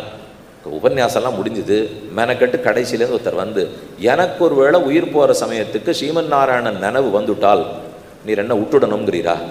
அப்படி சொல்லவே இல்லை யாரும். இப்போ நினைவு வராட்டா தப்பு இல்லைங்கிறாளே தவிர நினைவு வந்தால் அழிச்சுடணும்னா யாரானு சொல்லுவா? நினைவு வராட்டா போனா போகிறது. இப்போ அப்போ எப்போ நினைக்கணும்? அப்பொழுதைக்கு இப்பொழுதே சொல்லி வைத்தேன் அணிபொழில் திருவரங்கத்தம்மானேன்னு பாசம். எப்போவோ ஒரு நாள் மூச்சு அடங்க போகிறதே, அப்போ ஞாபகம் இருக்குமா தெரியாது. அதுக்கெல்லாம் சேர்த்து வச்சு இப்போ சரணம்னு சொல்லிடுறேன். நான் இப்போ சரணம்னு சொன்னது நீ அப்போ ஞாபகம் வச்சுக்கோ. எனக்கு மறந்து படுத்தினா கூட நீ நினைவில் கொண்டு என்னை அழைத்து கொண்டு போ. வராக பெருமாள் இதைத்தான் தன் சரம ஸ்லோகத்தில் சொல்கிறார். ஸ்திதே மனசு சுஸ்வஸ்தே சரீரே சதியோனரா தாது சாமியே ஸ்திதே ஸ்மர்த்தா விஸ்வரூபஞ்ச மாமஜம் ததஸ்தம் ரியமானந்து காஷ்டபாஷாண சந்நிபம் அகம் ஸ்மராமி மத்பக்தம் நயாமி பரமாங்கத்தின். நான் நினைவில் வைத்து கொண்டு போகிறேன். உனக்கு புத்தி, தாத்துக்கள், சரீரம், மனசு எல்லாம் ஒழுங்காக இருக்கிற சமயம் சரணாஜி பண்ணிடு. கடைசி நிமிஷத்தில் இதெல்லாம் உன் வசத்தில் இருக்குமானே தெரியாது. அப்பெல்லாம் புத்தி நிற்குமானே தெரியாதே. நினைவே தப்பிப்படலாம். வாயில் அப்படி கஞ்சியை ஊற்ற போனால் வெளியில் ஒழிஞ்சிடும். இப்போ கையொரு பக்கம் வாங்கி வலிப்ப, வாயொரு பக்கம் வாங்கி வலிப்ப, ஒரு பக்கம் வாய் இழுக்கும், ஒரு பக்கம் கை இழுக்கும், மூச்சு அங்கே தெரியாது. திரியை கொண்டு நம்ம மூக்குக்கு முன்னாடி இப்படி வச்சு பாப்பா, திரி ஆடுறதா? ஆடித்துனா இருக்காருன்னு அர்த்தம். திரி ஆட்டம் இல்லைன்னா முடிஞ்சு போச்சுன்னு அர்த்தம். இப்படி பார்த்து இருக்கிற சமயத்துக்கு எனக்கு எங்கே பகவத் தியானம் வரப்போகிறது? அதுக்கு பதில் தான் பகவான் சொல்கிறார், உன் தாத்துக்கள், உன் சரீரம், உன் பிராணன் ஒழுங்காக இருக்கிற சமயத்தில் சரணம்னு சொல்லி வைத்தியானால் அப்பொழுதைக்கு இப்பொழுதே சொல்லி வைத்தேன். எப்போவோ கிடைக்க வேண்டியதுக்கு இப்போன்னு பிரார்த்திக்கிறோம் இல்லையோ? இந்த சரித்திரமெல்லாம் நம்ம தெரிஞ்சுக்க வேண்டியது ஜடபரத உபாக்கியானத்தை ஒப்பிட்டு. இந்த பரதனை பார்த்து தான் தெரிஞ்சுக்கணும். ஏன்னா அவர் மானாகவே பிறந்து விட்டார், அடுத்த ஜென்மம் முடிஞ்சுது, மீண்டும் ஜென்மம்னால் நல்ல வேளை கண்ணன் ஒரு வழி சொன்னார். ஒருவேளை யாரோ ஒருத்தன் நல்ல யோகி, அந்த யோகிக்கு ஏதோ ஒரு பிறவி கிடச்சிட்டுன்னு வச்சுக்கோ, அதுக்குன்னு அந்த பிறவியோடு அவர் கெடுத்துட மாட்டார். அந்த பிறவியை சட்டுன்னு முடிச்சுட்டு மீண்டும் யோகத்தை விட்ட இடத்திலிருந்து தொடர்றதுக்கு வேண்டிய பிறவியை கொடுப்பார். இது நல்லா ஞாபகம் வச்சுக்கணும். நம்ம நல்ல யோகியாக இருந்திருக்கோம், ஆனால் குறுக்கு ஏதோ சொர்க்கத்துக்கோ அங்கே எங்கே இல்லை மானா பிறக்கிறதுக்கோ ஒரு ஆசை வந்துடுது, விட்டுடுவாருங்கிறதுக்காக மொத்தம் போயிடாது. நாம் பண்ண யோகத்தை அப்படியே கணக்கில் வச்சுப்பார். மறுபடியும் ஒரு பிறவி கிடைக்கும், விட்ட இடத்துலேருந்து சரியாக தொடர்றதுக்குண்டான பிறவி கிடைக்கும். நீங்கள் அப்பப்போ ஒலித்தகடெல்லாம் வாங்குறீங்க இல்லை, கையில் ஏதானு இப்போ கைபேசியில் உபன்யாசம்லாம் போட்டு வச்சுட்டு போய்ட்டு அதை கேட்குறதுக்கு ஆரம்பிச்சிருவோம். மொத்தம் வந்து 1.5 மணி நேரம் உபன்யாசம்னு காட்டும், ஓடிண்டே இருக்கும். 45 நிமிஷம் கேட்டுட்டேன். கேட்ட சமயத்துக்கு யாரோ ஒருத்தர் என்னை கைபேசியில் கூட்டுடுவார். கூட்டா என்னாகும்? முன்னாடி எல்லாம் ஒரு 10 வருஷத்துக்கு முன்னாடி இருக்கிற கைபேசியாக இருந்தால் அதை நான் பேசினேன்னு வச்சுக்கோ, அத்தோட நான் கேட்டுன்றது போயிடும். போன உடனே திரும்ப தட்டினா முதல்லேருந்து அது ஆரம்பிக்கும். லக்ஷ்மினா சமாரம்பாம்னு ஆரம்பிக்கும். சாமி இது 45 நிமிஷம் தள்ளிட்டு போனோமேன்னு கஷ்டப்படுவோமோ இல்லையோ? இப்போ அதெல்லாம் கிடையாது. அதை அப்படியே நிறுத்திக்கும். பேச வேண்டியதை பேசலாம். பேசி முடித்த உடனே தானே விட்ட இடத்துலேருந்து பாட ஆரம்பிச்சிடும். இது நன்னா உங்களுக்கு ஞாபகம் இருக்கா இல்லையோ? இப்படி இப்போ எல்லாம் கருவிகள்லாம் வந்துட்டா இதே விஷயத்தை தான் இங்கே நீங்கள் ஞாபகம் வச்சுக்கணும். பகவான் நடுவில் ஆசைப்பட்ட ஒரு பிறவியை கொடுப்பார். கொடுத்துட்டார்னு உடனே வீணா போயிட்டோன்னு நினச்சிக்க வேண்டாம். சுச்சி நாம் ஸ்ரீமதாம் கேஹே யோக பிரட்டா அபிஜாயத்தேன்னு கண்ணன் சொல்கிறார். அடுத்தது ஒரு பிறவி உனக்கு கொடுக்குறேன், அது விட்ட இடத்துலேருந்து தொடரக்கூடிய பிறவியாக உனக்கு கொடுத்துட்றேன்னால் எப்படியான இவனை மோட்சத்தை அழைச்சின்னு வர்றதுல தான் அவருக்கு எவ்வளவு ஆசை. இல்லைன்னா இவன் எப்படி விலகி போவேன் தப்பி போவேன்னு இருந்தாலும் உன்னை விட்டுட மாட்டேன்னு கூட்டின்னு வராரோ இல்லையோ? அதுக்கு தான் இது ஒவ்வொன்றுமே சாட்சி. கடைசி நிமிஷம் நீ நினைக்காட்டா கூட பரவாயில்ல, அம்மாவா நான் நினைத்து உன்னை அழைத்து வருகிறேன் என்கிறார். ஆச்சு. அடுத்தது பரதருடைய ஜென்மா ஏற்பட்டது. அந்த பரதர் நன்னா ஆள் பெரியவராக இருந்தார், நன்னா தான் இருந்துட்டு இருந்தார். இப்போ அப்படியே வாழ்க்கை ஓடி இருந்தது. இப்போ இவருக்கு ஜடபரதர்னு பேர். ஏன்னா மகாஜானியாச்சே, ஏற்கனவே யோகம் இருந்தவர். யோகம் நடுவில் பிரஷ்டமாக படுத்து இப்போ திரும்ப அதே ஞானியாக பிறந்திருக்கார். அதனால் எதை பார்த்தாலும் சமபாவனை, யாரையும் சமமாக நினைக்கிறார். யார் இவரை கல்லால் அடித்தாலும் அதை பற்றி கவலை இல்லை. பல நாள் இவர் துணி உடுத்தினதே கிடையாது. ஒன்று அப்படியே அலங்காரம் சிக்கை அலங்காரம்லாம் பண்ணிடுறதில்லை. ஜடத்தை போல சுற்றி சுற்றி வந்துட்டு இருக்கார். ஆனால் ஆள் நன்னா பருவனாக இருந்தார். பல பேர் காளியினுடைய பக்தர்கள். காளி தேவிக்கு அவ பலி கொடுத்தாகணும். இவர் பார்த்தா நன்னா இருக்கார், அதனால கள்ளர்களுக்கு தலைவன் ஒருத்தன் பலி கொடுப்போம் அப்படின்னு இவரை தூக்கின்னு போயிட்டான். இவர் அந்த பலிபீடத்தில் வச்சு ஓங்கி கத்தி இறக்க போகிற சமயம் காளி யோசித்தா, இவர் பெரிய பக்தராச்சே, இவருக்கு இருக்கிற பக்திக்கு இவான்னு இப்படி பலி கொடுக்க பார்க்குறா. அப்படியே கத்தி மாலையா விழுந்தது. மொத்த கள்ளர்களை விரட்டி விட்டுட்டா. இவர் சிரிச்சுட்டே அதுக்கும் ஒன்றும் தெரியாமல் வெளியில் வந்துட்டார். இப்படி ஜடமாக தெரிஞ்சுட்டு இருந்தாரா. ஒரு முறை சிந்து சௌவீர தேசம், சிந்து தேசத்து ராஜா ரகுகுணன்னு பேர். அத சிந்து சௌவீர பதே ரகுகுணஸ்ய பிரஜத இக்ஷுமத்யாஸ்தடே தத் குலபதினா சிபிகாவாக புருஷான்வேஷண சமயே தெய்வேன உபசாதிதா ச த்விஜவர உபலப்தயேஷ பீவா யுவா சம்ஹனனாங்கः கௌகரவத்துரம் ஓடுமலமிதி பூர்வவிஷ்டி கிரகீதைः சககிரகீதः பிரசமமததர்க உவாஹ சிபிகாம்ச மகானுபாவ. அந்த ராஜா எங்கேயோ போய் ஞானோபதேசம் பெற்றுக்கணுங்கிறதுக்காக கிளம்புகிறான். ராஜா ரகுகுணன். ரகுகுணன் ரைக்கோரிடத்தில் போகலாமா, கபிலரிடத்தில் போகலாமா, ஞானோபதேசம் போகணும்னு கிளம்புறான். பல்லக்கில் ஏறி உட்காந்துனுட்டான். தூக்கிறதுக்கு 3 மூலைக்கு ஆள் கிடைச்சா, கடைசி மூலைக்கு ஆள் கிடைக்கல. பல்லக்க 4 பக்கம் தூக்கணும் இல்லையோ, அதுக்கு 3 பேர் கிடைச்சிட்டா. யாரான அங்கே வழிப்போக்கர்கள் இருக்காரா பாரு, காசு கொடுக்கும் தூக்க வைப்போம் அப்படின்னு தேடிந்தா நாம் பார்த்த பரதர் அந்த பக்கமாக போயின்னு இருக்கார். அவருக்கு ராஜாவையும் தெரியாது, பல்லக்கையும் தெரியாது. அப்படியே பகவானுடைய குணானுபவத்தில் தள்ளாண்டிகிட்டே போகிறார். அவன் நன்னாத்தான் இருக்கான், பருத்து இருக்கான். கூப்பிடவனே சரி 4வது பக்கத்து கூப்பிட்டா. அவருக்கு தூக்குன்னு சொன்னதை பற்றி கூட கவலை இல்லை. சரி யாரோ ஒருத்தர் தூக்கி பல்லக்க தோளில் வச்சார், நடக்கிறது பதில் தோளில் தான் தூக்கின்னு போவோமே அப்படின்னு போயின்னு இருக்கார். ஆனால் மற்ற 3 பேர் ஒழுங்காக ஆயக்காலை வச்சுன்னு தூக்கின்னு போகிறார். ஆனால் இவர் சரியாக தூக்கலை. இப்போ அவள் கண்ணன் நினைக்கிறார், இப்படி விடுறார். ராமன் நினைக்கிறார், அப்படி விடுறார். ஆத்மா நினைக்கிறார், முன்னாடி விடுறார். ஓ இது நரகமோ நினைக்கிறார், பின்னாடி விடுறார். அதனால் அவர் ஒழுங்காக தூக்கலை. அவருக்கு ஒன்றும் ராஜாவை பற்றி கவலை இல்லை. இதனால் பல்லக்கு இப்படி அசைஞ்சது. ராஜாவுக்கு ரொம்ப கஷ்டமாக போச்சு. என்னது இது, யார் இந்த மாதிரி தப்பாக தூக்குறா? பல்லக்குலேருந்து சத்தம் போட்டான். மற்ற 3 பேரும் நீர் பார்த்தீரே 4வது ஆள் அவர் தான், நாங்கள் எல்லாம் ஒழுங்காகத்தான் தூக்கிட்டு இருக்கோம். இந்த புதுசாக ஒருத்தர் வந்தாரே அவர் தான் இப்படி எப்படி தள்ளாடுறாருன்னு பல்லக்க கீழே வைனா. ராஜா கீழே வச்சுட்டா. ராஜா வெளியில் வந்தான். பிரத்யக்ஷம் திருஷ்யசே பீவான், பார்த்தா நன்னா பருத்து தானே இருக்கிறீர், ஒழுங்காக தூக்கிறதுக்கு என்ன? இப்போ கையில் வச்சுருக்கிற தடியால் ஓங்கி தண்டனை கொடுக்கட்டுமா? சாப்பிட்டு தானே வந்தீர், வேணும்னா சோறு கேட்க வேண்டித்தானே, பருத்து தானே இருக்கிறீர், உமால என்ன ஒழுங்காக தூக்க முடியலன்னா உதைப்பேர் இப்படின்னு சொன்னால் அவர் துளியும் அதை பற்றி வருத்தப்படாமல் சிரிச்சுட்டே அவனை பார்த்து திரும்ப சொன்னார், யாருக்கு தண்டனை கொடுக்க போறே? யார் பல்லக்க தூக்கினா? நீ யாரு? பல்லக்குங்கிறது எது அப்படின்னு திரும்ப கேட்டார். வந்தது கோவம் ராஜாவுக்கு. ஏற்கனவே தேவையில்லை. இப்போ ஏதோ போனா போகிறது, தூக்கலைன்னா அடிக்கிறதோடு விட்டுடலாம். நீ யாரு, பல்லக்கு எது, தூக்கினது யாருன்னு கேட்கிறார். அவன் கோபத்தோட கேட்கிறான். ஏவம் பஹ்வபத்தமபி பாஷமானம் நரதேவ அபிமானம் ரஜசா தமசானுவித்தேன மதேன திரஸ்கிருத அசேஷ பகவத் பிரியநிகேதம் பண்டிதமானினம் ச பகவான் பிராமணோ பிரம்மபூதः சர்வபூத சுகிருதாத்மா யோகேஸ்வரச்சர்யாயாம் நாதி வியுத்பன்னமத்தின் ஸ்மயமான இவ விகதஸ்மய இதமாக. அவனுக்கு ஒரே ரஜோகுணம், ராஜாங்கிற ஆணவத்தில் பேசிவிட்டான். வந்திருக்கிற ஒரு பண்டிதர் பெரிய ஞானிங்கிற நினைவு இல்லாமல் தானா ராஜா அப்படின்னு பேச, இவனுக்கு நல்ல விஷயத்தை சொல்லி கொடுக்கணும்னு முடிவு பண்ணிவிட்டார் பரதர். அதனால் அவர் பேச ஆரம்பித்தார். பிராமணர் சொல்றார், துவயோதிதம் வியக்தம் அபிப்பிரலம்பம் பர்த்து சமய சியாத்யதி வீரபாரஹ கந்துர்யதி சியாத் அதிகம்யமத்வா பீவேதி ராசௌ நவிதாம் பிரவாதா. ராஜன்னு உன்னை பார்த்தா எனக்கு வேடிக்கையாக இருக்குது, அப்பப்போ சிரிப்பாக வருது. ஏன் தெரியுமா? ஒரு பக்கம் நீ பேசுகிறத பார்த்தா ரொம்ப ஞானி பேசுகிறாப்புல இருக்குது, இன்னொரு பக்கம் உன்னை விட முட்டாள் யாரும் கிடையாது, அதை போல் ரொம்ப மோசமாக பேசுகிறேன்னா திருப்பிக்கோ அவனுக்கு. என்ன பார்த்து ராஜாவை பார்த்து முட்டாள்னு சொல்கிறான்னால், இதைத்தான் கண்ணன் கீதையில் அசோச்சியான் அன்வசோச்சஸ்துவம் பிரக்ஞாவாதாம்ச்ச பாஷசே கதாசூன் அகதாசூன்ச்ச நானுசோச்சந்தி பண்டிதாக. இது 2வது அத்தியாயம் 11வது ஸ்லோகம். கண்ணன் அர்ஜுனனை பார்த்து சொல்கிறார், அர்ஜுனா, நீ சில சமயம் பேசுறது பார்த்தா மகாஜானியாக பேசுகிறேன், சில சமயம் முட்டாளை விட மோசமாக பேசுகிறேன். ஏன் இப்படி மாற்றி மாற்றி ஊசலாடுறாப்புல நீ பேசுகிறே தெரியலையே? அதே விஷயத்தை தான் இந்த ஜரபரதர் கேட்கிறார்.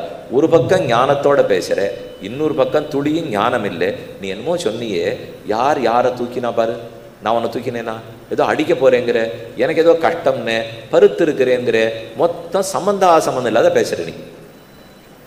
இது எல்லாமே சம்பந்தத்தோடு பேசுகிறதா நம்ம நினச்சிட்டு இருக்கோம் இப்போது.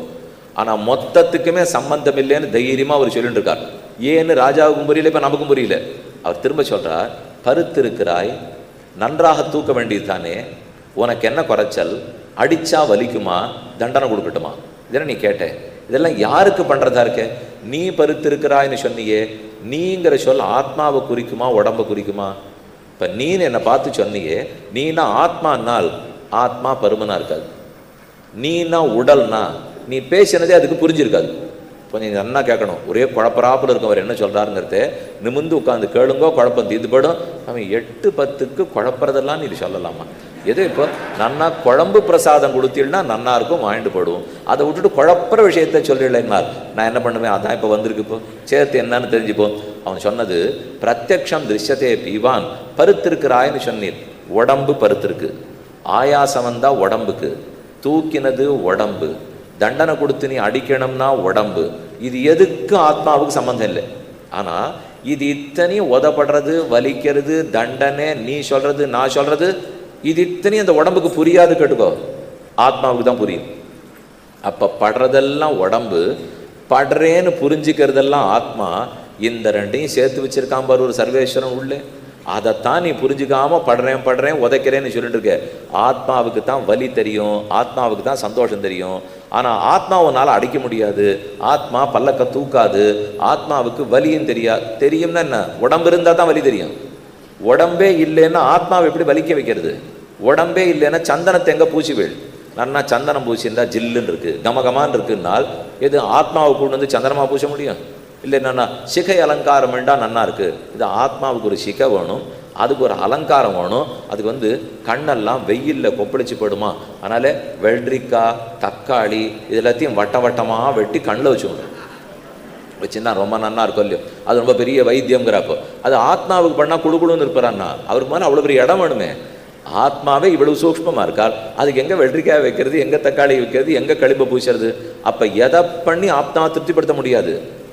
ஆத்மா தான் திருப்திப்பட முடியும், தேகத்தால் திருப்திப்பட முடியாது. அப்போ படுறதெல்லாம் தேகத்துக்கு, ஆனால் இன்ப துன்பங்கள் ஆத்மாவுக்கு. இந்த ரெண்டும் தெரியாமல் என்னமோ குண்டா இருக்கேங்கிற, மெலிசா இருக்கேங்கிற, யார் பருத்து இருக்கிறது? இப்போ ஆத்மா இருக்கிறபடி தான் இருக்குது, பெருமனா இருக்கிறது தேகம். இப்போ நான் சொல்கிறேன் கேளு, இந்த பல்லக்க தூக்கினேன்னு சொல்கிறியா? நான் தூக்கவே இல்லை உண்டாகும். முதலுக்கே மோசம், இத்தனை நாள் பேசினதான்னு தேவையில்லை. இப்போ ஏன் நீ தூக்கலையானால் உன் உடம்ப பல்லக்க தூக்கித்து, பல்லக்க தண்டு தூக்கித்து, தண்டு இந்த தோல் தூக்கித்து, தோலை இடுப்பு தூக்கித்து, இடுப்பை முட்டி தூக்கித்து, முட்டியை கணுக்கால் தூக்கித்து, கணுக்கால பூமி தூக்கித்து. நீ ஏன் என்ன கேள்வி கேட்குற? நான் எனக்கு உனக்கு சம்மந்தமே கிடையாது. இப்போ இப்படி இத்தனை பேர் தூக்கின்னு இருக்கிறச்சே சம்மந்தமே இல்லையா? என்ன போய் தண்டிக்கிறேன் ஆனால் அதுக்கு ஒரு திருஷ்டாந்தம் சொல்கிறார். எப்படி சம்பந்தம்ங்கிறத சொல்கிறேன் கேட்டுக்கோ. ஒரு பானையில் தண்ணீரை போட்டோம், தண்ணீரில் அரிசியை போட்டோம், அரிசி கொதிக்கணுமோ இல்லையோ, கீழே நெருப்பை மூடிட்டோம், இப்போ கொதிக்க ஆரம்பிச்சது. எது கொதிக்கும் பாருங்க? பானை கொதிச்சு, ஜலம் கொதிச்சு, அரிசி கொதிக்கணும். ஆனால் அரிசியை நெருப்பும் பட்டா என்னாகும்? கறித்துண்டா கையில் கிடைக்கும். வேற இப்போ அரிசிக்கும் நெருப்புக்கும் சம்பந்தமே வரக்கூடாது. நெருப்பில் அரிசி ஒன்று செய்யுங்களேன். இது எதுக்கு பானை ஜலம் இதெல்லாம் வேண்டாம் சுவாமி. ஒரு பிடி அரிசி எடுத்து நெருப்பில் போட்டுருங்க, போட்டால் சாதம் நன்னா ஆகும். குழம்பு குத்தி சாப்பிட்டுக்கலாம்னா பண்ண முடியுமா? நடக்கவே நடக்காது. அப்போ நெருப்பு கொதிக்க வைக்க வேண்டியது அரிசியை, ஆனால் நேர அரிசியை கொதிக்க வைக்க முடியாது. பானை ஜலம் மூலமாக தானே கொதிக்கும். அதை போல் கர்மங்கள்ங்கிற நெருப்பு, இதனால் கொதிக்க வேண்டியது ஆத்மா, ஆனால் நேர கொதிக்காது. நடுவில் இருக்கிற பானைங்கிற சரீரத்தின் மூலமாகத்தான் கொதிச்சாகணும். அதைத்தான் நீ உண்மைன்னு புரிஞ்சிக்காமல் யாரோ எத்தையோ உதைக்கிறா அடிக்கிறா நான் தண்டனை கொடுப்பேன்னு சொல்லியிருந்தியானால், அதனால் நேர நெருப்பு அரிசியை தொடவே தொடாது. கர்மங்கள் ஆத்மாவை நேர கொதிக்க வைக்க முடியாது. ஆத்மாவை தூக்கி கர்மத்தில் போட்டுடலாமான்னா கறித்துண்டு தான் கிடைக்கும், அது செய்ய முடியாது. அப்போ அந்த ஆத்மா என்கிற அரிசி ஜலத்தில் இருக்கணும், அது பானையில் இருக்கணும். பானைக்கு கீழே கர்மங்கள்ங்கிற நெருப்பு கொதித்தால் அதனால பானை கொதிக்குமானால் தள தள தளான்னு மேலே இருக்கிற அரிசி கொதிக்கிறது. பானை தானே கொதிக்கணும். அப்போ ஏதான ஒரு ஆபத்துன்னா உடம்பு கொதிக்கணுமானால் அந்த உடம்பு தான் ஆபத்தை வாங்கிறது. ஆனால் கொதிப்பு அதுக்கு தெரியாது. உள்ளே இருக்கிற அரிசியாட்ட இருக்கிற ஆத்மாவுக்கு தான் கொதிப்பு தெரியறது. இதுதான் உண்மைங்கிறத ராஜன் நீ புரிஞ்சுக்கணும். இப்போ ஸ்வஸ்வாயம் பாவோ துருவ ஈட்யயத்திர தர்க்கியச்சுதோசௌ விதிகிருத்திய யோகா விசேஷ புத்தியர் விவரம் மனாச்ச பஷ்யாமயன் வியவஹாரத்தோன்யத் க ஈஸ்வரஸ்தத்ர கிமீஷிதவ்யம் ததாபிராஜன் கரவாமக்கிம் மரம் சுவர் மதிலெடுத்து மறுமைக்கே வெறும பூண்டு புறம் சுவர் ஓட்டமாடம் பொருளும்போது அறிய மாட்டீர். அறம் சுவராகி நின்ன அரங்கனார் காச்செய்யாதே புறம் சுவர் கோலம் செய்து புல்கவ்வ கிடக்கு நீரே. திருமாலையில் தொண்டடிப்பிடியாழ்வார் சாதிக்கிறார். இது மரம் சுவர் மதிலெடுத்து, புறம் சுவர் ஓட்டை மாடம். இது ஓட்ட ஓட்டையா இருக்கிற ஒரு மாடமா. இதை நன்னா அலங்காரம் பண்ணிட்டுருக்கே. புறம் சுவர் ஓட்ட மாடம் பொருளும் போது அறிய மாட்டீர். இது எப்போ சட்டுன்னு புரண்டு விழுந்துடும்னு யாருக்கும் தெரியாது. இப்போ பேசிகிட்டே இருக்கோம். 6:30 வந்தோம், 8:20 ஆச்சு. கண்டிப்பாக இன்றைக்கி 6:30 போனவா எல்லாரும் 8:30 வரைக்கும் உயிரோடு இருப்போம்னு வரச்சே தெரியுமா? நம்ம என்னது பயப்படுத்துகிறாப்புறெல்லாம் பேசிடுறீர். இப்போ ஏதோ பாகவதம் கேட்டால் நன்னா இருப்போம்னு நினச்சாருன்னா கேட்டதுக்கு பதில் சொல்லுங்க. 6:30 வரச்சே இருக்கோன்னு தெரியும், 8:30 இருக்க போகிறோம்னு தெரியுமா? நான் நம்பிக்கை தான். தெரியாது, நிச்சயமாக தெரியாது. இப்போ சொல்கிறவருக்கும் தெரியாது, கேட்குறவாளுக்கும் தெரியாது. ஆனால் நம்ம நினச்சிட்டு இருக்கிறது 7 நாள் சப்தாகம், 7 நாள் இருப்பேன், 7 நாள் கேட்பேன், 7 நாளும் பிரசாதம் வைப்பேன் என்று தானே நினச்சிட்டு இருக்கோம். ஆனால் புரளும் போது அறிய மாட்டீர். இந்த ஓட்ட மாடம் எப்போ புரண்டு விழுங்கிறது உங்களுக்கு தெரியவே போகிறதில்லை. அப்போ புரண்டு போகிற ஓட்ட மாடத்துக்கு அலங்காரம் பண்ணுறீர், புரளாத ஆத்மாவுக்கு அலங்காரமே பண்ண மாட்டீடா. அதுக்குன்னா அலங்காரம் பண்ண வேண்டும் என்று தொண்டரடிப்புடியாழ்வார் கேட்டா போல தான் இவனும் ரகுகுணனிடத்தில் உபதேசித்தார். கஸ்துவம் நிகூடச்சரதி த்விஜானாம் பிபர்ஷி சூத்திரம் கதமோவதூதா கஸ்யாசி குத்திரத்தை இதாபி கஸ்மாத் க்ஷேமாயனச்சேதசி நோத சுக்லா நாகம் விஷங்கே சுரராஜபத்ரான்ன திரையக்ஷர சூலான்ன யமஸ்ய தண்டாத். இதெல்லாத்தையும் கேட்ட உடனே ராஜாவுக்கு கொஞ்சம் பயம் வந்துடுத்து. யாரோ ரொம்ப பெரிய மகான்ட்ட நம்ம பேசிட்டு இருக்கும் போல் இருக்கு. இறங்கினா கீழே விழுந்து நன்னா நமஸ்காரம் பண்ணா தண்டை சமைச்சு கை கூப்பிட்டு கேட்குறா. இப்படி மறைஞ்சிருந்து பேசிட்டீரே, நீர் யார், எங்கிருந்து வந்தீர், எதற்காக வந்தீர்? நான் திரிசூலத்தை கண்டு பயந்ததில்லை, இந்திரனுடைய வஜ்ராயுதத்தை கண்டு பயந்ததில்லை, உம்மை வாக்கை கண்டு பயப்படுறேன். ஏன்னா அதெல்லாம் நான் சமாளிச்சிருவேன், எனக்கு வீரம் இருக்குது. ஆனால் நீ உங்கள் பேச்சை சமாளிக்க முடியல. நீர் யார், எங்கிருந்து வந்தீர், எதற்காக வந்தீர்னா அவர் திரும்ப சிரிச்சுட்டே, இந்த 3 கேள்வியை மட்டும் அரசே யார்கிட்டையும் கேட்காதே. ஏன்னால் யார்கிட்ட கேட்டாலும் ஒரே பதில் தான் வரும்னு புரிஞ்சுக்கோ. நீர் யாருன்னு கேட்டால் நீ யாரோ நான் அவன் தான், நீ ஒரு ஆத்மா நான் ஒரு ஆத்மா. நீ எங்கிருந்து வந்தேன்னு கேட்பேன், நீ எங்கிருந்து வந்தியோ அங்கிருந்து தான் நானும் வந்தேன். நீயும் ஒரு தாயார் கர்ப்பத்திலேருந்து வந்தேன், நானும் ஒரு தாயார் கர்ப்பத்தில் வந்தேன். நீ எதுக்காக வந்தேன்னு கேட்பேன், கர்மத்தை தொலைக்க நீ வந்தே, அதே கர்மத்தை தொலைக்க நான் வந்தேன். உனக்கு வேற காரணம், எனக்கு வேற காரணமா? 2 பேரும் கர்மம் தொலைக்கிறதுக்கு வந்தோம். ஒரு சின்ன வித்தியாசம் என்னன்னா, ராஜா பல்லக்கில் உக்காண்டு உன் கர்மத்தை நீ தொலைக்கிற, பல்லக்க தூக்கி என் கர்மத்தை நான் தொலைக்கிறேன். இவ்வளவுதான் வித்தியாசமே தவிர மற்றபடிக்கு எந்த ஆத்மாவும் அதே ஆத்மா தான். ஆத்மாக்கள் பலர் என்பரு கண்ணல தொன்பொருளீரில வன்புகழ் நாரணன் திண்கடல் சேரேன் ஆழ்வார் சாதித்தார். ஆக ஆத்மாக்கள் எல்லாம் சமம். கர்மத்தினாலே விஷமமாக பல பிறவிகளை எடுக்கிறோம். இந்த பிறவி கர்மம் தொலைந்தால் முடிந்துவிடும். அந்தவந்தையுமே தேகாக நித்தியசோக்தா ஷரீரினாக அநாசினா. கண்ணனை கீதையில் சாதிக்கிறார். நித்தியமானது ஆத்மா, அனித்தியமானது சரீரம். இந்த உண்மை புரிந்து கொண்டு எவன் சரணம்னு பற்றுகிறானோ அவனே சிறப்பை அடைகிறான்னு சொன்னார். இது ஒரு பக்கம். இதுக்கப்புறம் பூகோள வர்ணனம். இந்த பூகோளம் உருண்டை எப்படி தட்டையாக பார்த்துட்டோம். பூமியை 7 தீபங்களாக பிறந்தார், 7 சமுத்திரம் இருக்குன்னு இனி மேலே சொல்லுகிறார். நாபி கிம் புருஷா ஹரிவருஷா இளாவர்த்த முதலானது நடுவில் பிரிக்கப்பட்டன.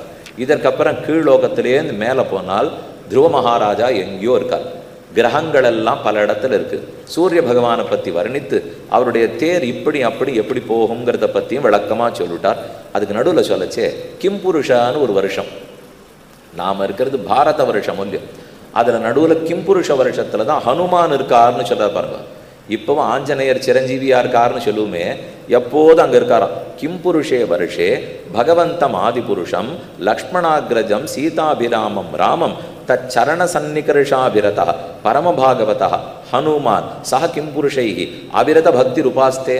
கிம்புருஷர்களோட கூடி கிம்புருஷ வருஷத்தில் ஹனுமான் இருந்து கொண்டு ஆனந்தமாக நாம சங்கீர்த்தனம் பண்ணிகிட்டே இருக்கார். இப்போ யாருக்கானு பார்க்கணும்னு ஆசை இருந்தால் பாகவதத்தின்படி கிம்புருஷ வருஷத்துக்கு போகிறதுக்கு வழி கண்டுபிடிக்கணும். கண்டுபிடித்து எப்படியோ மெனக்கெட்டு அங்கே போயிட்டோம்னால் எத்திர எத்திர ரகுநாத கீர்த்தனம் தத்திர தத்திர கிருத்தம் அஸ்தகாஞ்சலிம் பாஷ்பவாரி பரிபூர்ணலோச்சனம் மாருதிம் நமத ராட்சசாந்தகம்னு ஹனுமான் உட்காண்டிருப்பார் பொழுது. கையில் வீணையை வச்சுருக்கலாம், தம்புராவை மீட்டின்னு இருக்கலாம், ராமாயண பாராயணம் பண்ணிண்டே இருந்திருக்கலாம். அடுத்து பிளக்ஷ தீபத்தை பற்றி சொன்னார், ஷால்மலி தீபத்தை பற்றி பார்த்தோம். மேற்கொண்டு மண்டலங்களை பற்றி குறிப்பிடுகிறார். ரொம்ப அழகான அர்த்தம் கேளுங்க. எதேதத் பகவத ஆதித்யஸ்ய மேரும் த்ருவம் ச பிரதட்சிணேன பரிக்கிராமதः ராசீனாம் அபிமுகம் பிரச்சலிதம் ச அப்பிரதட்சிணம் பகவத உபவர்ணிதம் அமுஷ்ய வயம் கதம் அனுமிமீஹமிதி. அப்படின்னால் மேற்கொண்டு எல்லா கிரகங்கள் இருக்குது. அதுக்கு மேலே சூரியன் இருக்கார் பார்த்தோம். மேலே சந்திரமண்டலம் இருக்குது. அதில் சிம்சுமார சக்கரம்னு ஒன்று இருக்குது. ஒரு திமிங்கில ஒரு முதல வடிவத்தில் ஒன்று இருக்கும். அதனுடைய வால்புறத்தில் வாயு ரூபமான காற்று ரூபமான கயிற்றாலே துருவன் கட்டப்பட்டிருக்கார். துருவ பதவி துருவ நட்சத்திரம்னு பார்த்தோம் இல்லையோ. இதில் ஒரு சில விஷயங்கள்லாம் ரொம்ப நல்லா சொல்லப்பட்டிருக்கு. சூரியனுடைய தேர் 7 குதிரைகள் பூட்டப்பட்டிருக்கும். அது நித்தியம் போகிறதுங்கிற இல்லையோ. சூரியன் தேர்லாம் எங்கேயும் போகாது. சூரியன் ஒரு இடத்துல தான் இருப்பார். நம்ம பூமி தான் அதை சுற்றி சுற்றி வரும். கிரகங்கள் எல்லாம் சுற்றி வரும். சூரியனை பூமியும் சுற்றி வரும். இது ஒரு சில விஷயங்களை மட்டும் சொல்கிறேன். கேட்குறதுக்கு ரொம்ப ஆனந்தமாக இருக்கும், கேட்குறதுக்கு ரொம்ப விருப்பமாகவும் இருக்கும், ஆனால் ரொம்ப உபயோகமாகவும் இருக்கும். நித்தியப்படி நாம் சொல்லிக்கிறோம் இல்லையோ. இப்போ எங்கே இருக்கும்? இது என்ன? தை மாதம் ஆகிடுது, தை மாசி பங்குனிக்கு வந்துட்டுமா? பங்குனி 1ஆம் தேதி பிறந்துடுத்தோ இல்லை இப்போ. அப்படின்னா உத்தராயணத்தில் இருக்கும்னு அர்த்தம். இது என்ன? பங்குனி 1ஆம் தேதின்னு சொன்னால் என்னது? சூரியன் கடைசி ராசிக்குள்ளே மீன ராசிக்குள்ளே நுழைஞ்சுட்டார்னு அர்த்தம். இப்போ அடுத்த மாதம் வருஷம் பிறக்கும் இல்லையோ, அப்போ மேஷ ராசிக்குள்ளே நுழையிறாருன்னு அர்த்தம். சூரியன் மேஷ ராசிக்குள்ளே நுழைஞ்சா அந்த வருஷம் சித்திர வருஷம் புதுசு பிறந்துடுத்து. மேஷ சங்கிரமணம்னு போடுவா பஞ்சாங்கத்தில். மேஷ சங்கிரமண புண்ணிய காலம் மேஷ சங்கிரமணம் போடுறாளுங்க. இப்போ மீன சங்கிரமணம்னு பேர். இதுக்கு தான் ரவி சங்கிரமணம்னு சொல்லுவா. இதெல்லாம் என்னது தெரியுமா? நாம் இங்கே இருக்க முடியும். நம்ம தேசம் நம்ம பூமி இங்கே இருக்குது. நம்மளை சுற்றி சந்திரன் சுற்றி சுற்றி வந்துட்டு இருக்கார். நமக்கு ரொம்ப பக்கத்தில் சந்திரன் இருக்குது. அங்கேருந்து ரொம்ப தூரத்தில் சூரியன் இருக்கார். அங்கேருந்து ரொம்ப தூரத்தில் நட்சத்திர கூட்டங்கள் இருக்குது. சூரியனை தாண்டி வெகு தொலைவுக்கு அப்பால் நட்சத்திரம். நமக்கு இப்போ 27 நட்சத்திரத்தை தெரியும். அஸ்வினி பரணி கார்த்திகை 27 தெரியும். 27 நட்சத்திரங்களும் சூரியனை விட பெரியவை. 27 சூரியனை விட பெருசு. இருக்கிறதுலையே திருவாதிர திருநட்சத்திரம் தான் ரொம்ப பெருசு. திருவாதிர ஆர்திரா நட்சத்திரம் இருக்கிறதுல பெருசு. ராமானுஜர் ஆர்திராவில் தான் அவதரித்தார். அந்த பெரிய நட்சத்திரம் இருக்கே, அது சுருங்கும் விரியும். நீ எந்த விஞ்ஞானி வேணால் கேட்டுக்கலாம். அது சின்னதானால் அது சுருங்கி இருக்கிற சமயம் சூரியனாட்டம் 500 மடங்கு. அது பெருசாச்சே சூரியனாட்டம் 800 மடங்கு. சூரியனை போல 800 மடங்கு பெரியது. இல்லை சுருங்கரிச்சே 500 மடங்கு சுருங்கும். இதெல்லாம் நான் சொல்லிட்டு இருக்கிறது நட்சத்திர கூட்டம். அப்போ ராசின்னு ஒன்று சொல்கிறா தெரியுமா? ராசின்னா மேஷ ராசின்னா என்ன? நட்சத்திரங்கள் கூட்டமாக இருக்கும். இவ்வளவு நட்சத்திரம் இருக்குது. அந்த மொத்த நட்சத்திரத்தையும் ஒரு கோடால் சேர்த்தியல்னு வச்சுங்க. அது ஒரு ஆட்டு வடிவத்தில் இருக்கும். அந்த ஆடு வடிவத்தை மேஷம்னா ஆடு. அப்போ மேஷ ராசின்னா கூட்டம். நட்சத்திரங்களுடைய கூட்டம் ராசி. அது மேஷ வடிவில் இருக்கிறதுனால மேஷ ராசி. அது மீன வடிவத்தில் இருந்தால் மீன ராசி. அந்த மேஷ ராசிக்கு அஸ்வினி பரணிங்கிற 2 நட்சத்திரம் தான் பிரதானமாக இருக்கும். மற்றதெல்லாம் சின்ன சின்னதாக இருக்கும். அஸ்வினி பரணி 2 பிரதானமாக இருக்கும். அதை வச்சு நம்ம இப்படி கட்டத்தை போட்டோம்னால் புள்ளி கோலம் வைக்கலையா? புள்ளியெல்லாம் வச்சுட்டு கோலம் போடச்சே சேர்க்குறாளோ இல்லையோ, அதை போல் சேர்த்து பார்த்தீங்கன்னா அந்த மேஷமாட்டம் இருக்கும். அப்போது அந்த ராசி கூட்டத்துக்குள்ளே சூரியன் போவாரா? இப்போ மேஷ ராசியில் நுழையிற அன்னைக்கு சித்திர மாச பிறப்புன்னு சொன்னீரே, அப்போ சூரியன் அதுக்குள்ளே போவாரா? நான் தான் இவர் எவ்வளவோ கிட்டக்க இருக்கார், அது எங்கேயோ இருக்குன்னு. இங்கே கிட்டக்கெல்லாம் இல்லை. இது நம்மளை சுற்றி கிரகங்கள். இப்போ நமக்கும் சூரியனுக்கு நடுவில் 2 கிரகம் இருக்குது. புதன் வெள்ளி. புதன்னா பக்கத்தில் இருக்கிற கிரகம். அதுக்கடுத்தது வெள்ளி. 3வது நம்ம தான். பாக்கி இருக்கிற 6 பேர் நமக்கு பின்னாடி இருக்கா. இது நம்ம கிரகங்கள் இல்லை, இன்னும் 100கணக்கான கிரகங்கள் சுற்றின்னு இருக்கு. இந்த 27 நட்சத்திரம் மட்டும் இல்லை, 270 லட்சம் நட்சத்திரம் இருக்குது. எல்லாமே பெருசு பிரபஞ்சம்னு வச்சுக்கோ. அப்போ அந்த சூரியனுக்கு பின்னாடி தானே ராசி இருக்க போகிறது. எங்கேயும் இருக்குன்னு வச்சுங்களேன். சூரியனை சுற்றி எந்த இடத்துலையும் இப்படி ஒரு கூட்ட நட்சத்திரம், இப்படி ஒரு கூட்ட நட்சத்திரம், இப்படி ஒரு கூட்ட நட்சத்திரம் என்று எங்கே இந்த பிரபஞ்சம் முழுக்க இருக்குது. ஆனால் இது எப்படி தெரியுமா தெரியும்? நான் இப்போ சூரியனை பார்க்குறச்சே அதுக்கு நேர் பின்னாடி எந்த ராசி தெரியறதோ அதில் சூரியன் நுழையிறாருன்னு அர்த்தம். நுழையிறதுன்னு என்னன்னு புரிஞ்சுக்கோ. நான் இப்போ சூரியனை பார்க்குறேன், பின்னாடி மேஷராசி தெரிஞ்சால் மேஷராசியில் நுழையிறார். அது என்ன அப்படி சொல்கிறீர்? நீர் தான் அவர் நகரவே மாட்டார்னு சொன்னீரே. நட்சத்திரமும் நகராது, சூரியனும் நகர மாட்டார். ஆனால் நான் நகர்ந்துட்டு இருக்கேனே. இப்போ நீங்கள் நன்னா கற்பனை குதிரையை தட்டி விடணும். அப்போ தான் நான் என்ன சொல்ல போகிறேங்கிறது புரியும். புரிஞ்சு போச்சுன்னா உங்கள் வீட்டு குழந்தைகளுக்கு அவ்வளவு நன்னா இன்றைக்கி ராத்திரி நீங்கள் சொல்லலாம். முக்கியமான கதை இதோ சூரியன், அதை தள்ளி எங்கோ இருக்கிற நட்சத்திரம். நான் இப்போ இங்கே சூரியனை சுற்றின்னு இருக்கேன். இங்கேயும் நட்சத்திர மண்டலம் இருக்கலாம், இங்கேயும் இருக்கலாம், இங்கேயும் இருக்கலாம், இங்கேயும் இருக்கலாம், எங்கேயுமே இருக்கலாம். ஒரு இடத்துல நினச்சிக்காதீங்க, எங்கே வேணும்னாலும் இருக்கலாம். நான் இப்போ இந்த இடத்துல இருக்கிறச்சே சூரியனை பார்க்குறேன்னால் எந்த நட்சத்திர மண்டலம் பின்னாடி தெரியுறதோ அந்த ராசியை முடிச்சு விடுறேன். இப்போ எனக்கு மீன வடிவத்தில் தெரியுது, அதனால் சூரியன் மீன ராசியில் இருக்காருன்னு முடிச்சுடுவேன். நான் இப்போ நகர்றேன் இல்லையோ, அப்பிரதட்சணமாக தானே நகரும். 3 சுத்து உண்டு. நம்ம பூமிக்கு எப்பவும் 3 விதமான சுத்து. ஒரு சுத்து இரவு பகலுக்கு காரணம். அப்படின்னா இப்படி சுற்றின்னு வரைச்சு தன்னைத்தானே சுற்றிக்கிறாரோ இல்லையோ, தன்னைத்தானே சுற்றிக்கிறது இரவு பகலுக்கு காரணம். சூரியனை சுற்றுறாரோ இல்லையோ, ஆண்டுக்கு காரணம். சரியாக 365 நாள் வந்தாச்சுன்னா ஒரு வருஷம் முடிஞ்சு போச்சுன்னு அர்த்தம். தன்னைத்தானே சுற்றிக்கிறதுக்கு 24 மணி நேரம். அதனால் 12 மணி நேரம் பகல், 12 மணி நேரம் ராத்திரிங்கிறோம். அப்போ தன்னைத்தானே சுற்றிப்பார், சூரியனையும் சுற்றி வருவார். இதை தவிர பூமிக்கு தலையில ஒரு கொண்டை இருக்குது. அந்த கொண்டை மெதுவாக இப்படி சுற்றும்.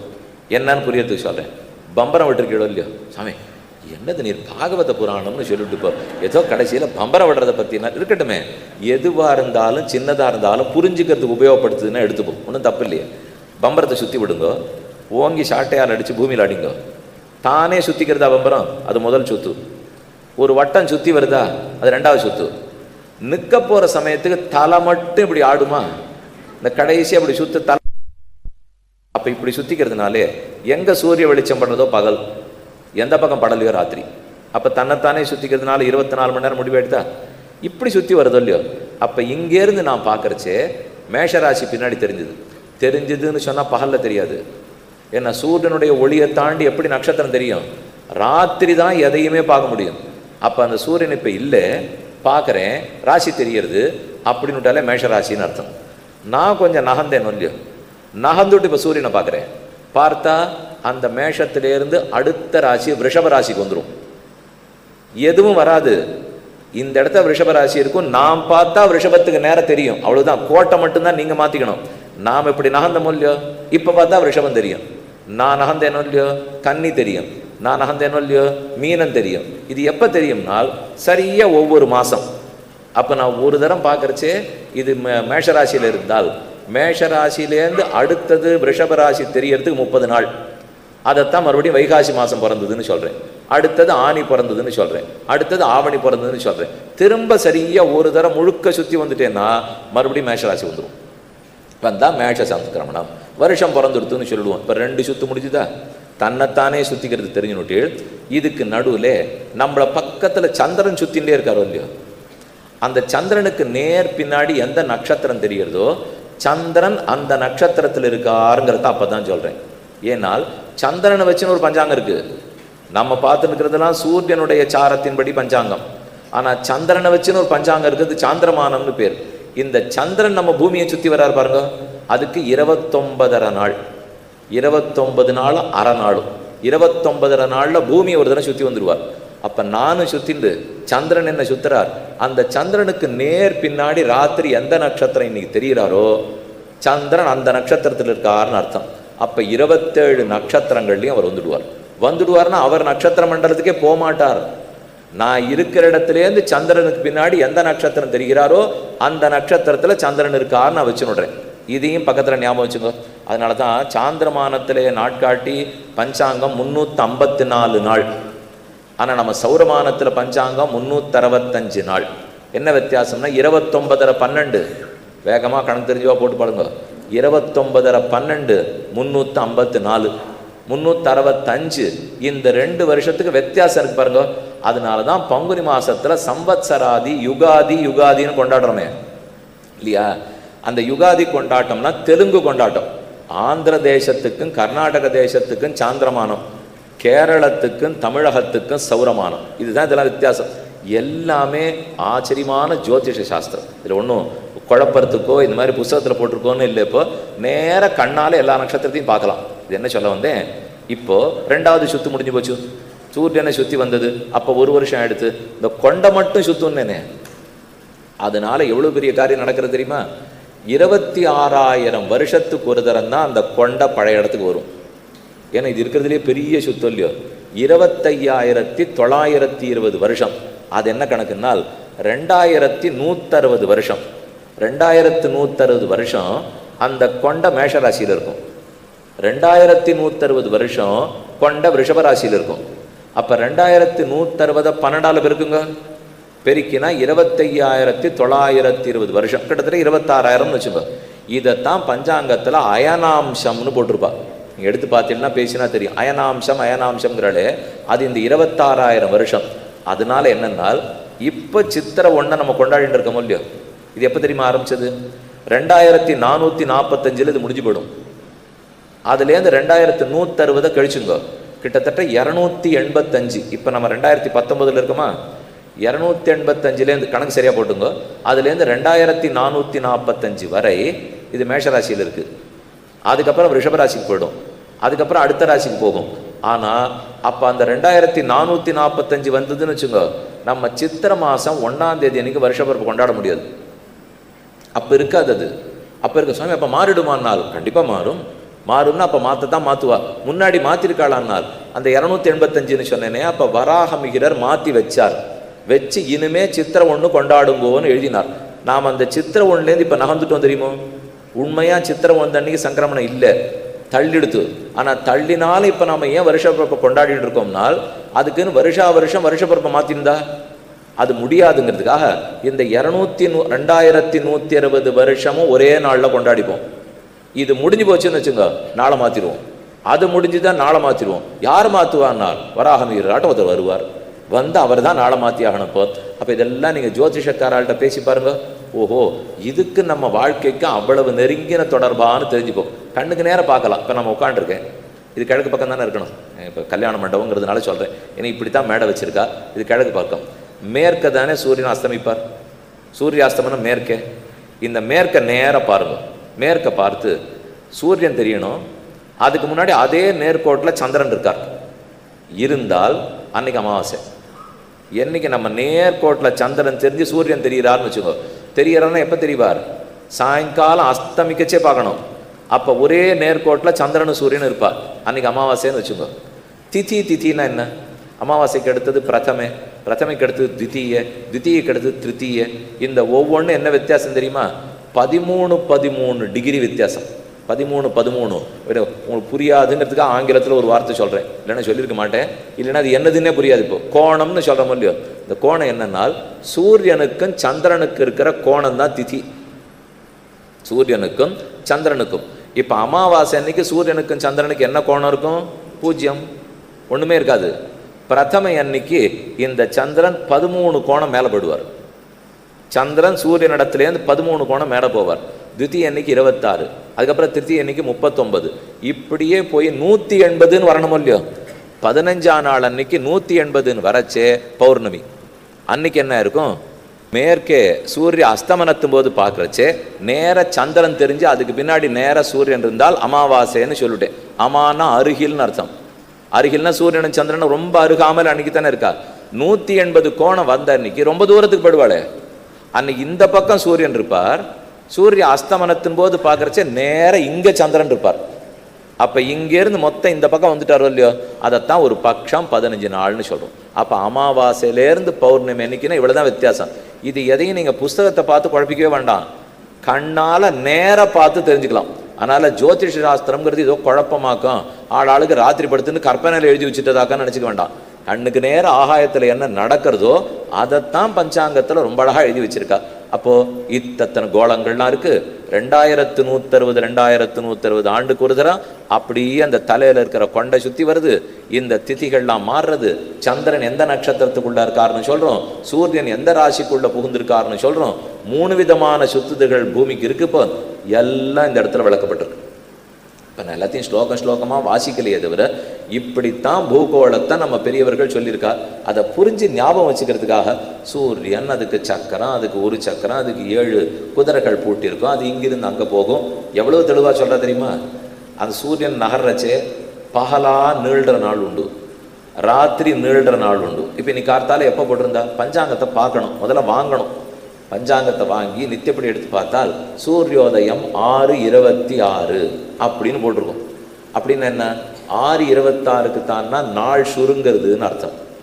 அதே 5:40ன்னு போடுவா பாருங்க, சூரியோதனை 5:40க்கு வரும், அப்போ நாள் வளர்ந்துடுத்துன்னு அர்த்தம். அது எதனாலேனால் இந்த சுத்து பூமி சுத்துறதுன்னு சொன்னேனே, அது சுற்றும் போது இப்படி நேரம் இருந்து சுத்தாது, இப்படி இருந்து தான் சுற்றும். அதுவே கொஞ்சம் இப்படி இருக்கும். சுத்துறதும் ஒரு வட்டத்தில் சுத்தாது, நீள் வட்டத்தில் தான் சுற்றும். இது எல்லாமே நீங்கள் படிச்சிருக்கீர்கள். ஆனால் அந்த படித்ததுனால என்ன ஆறுதுங்கிறது இங்கே இருக்குது. அந்த படிப்புக்கு அவள் தொலைநோக்கியை வச்சிருந்து லட்சக்கணக்கான வெளிநாட்டு பணங்களை செலவழித்து கண்டுபிடிச்சி வச்சிருக்கா.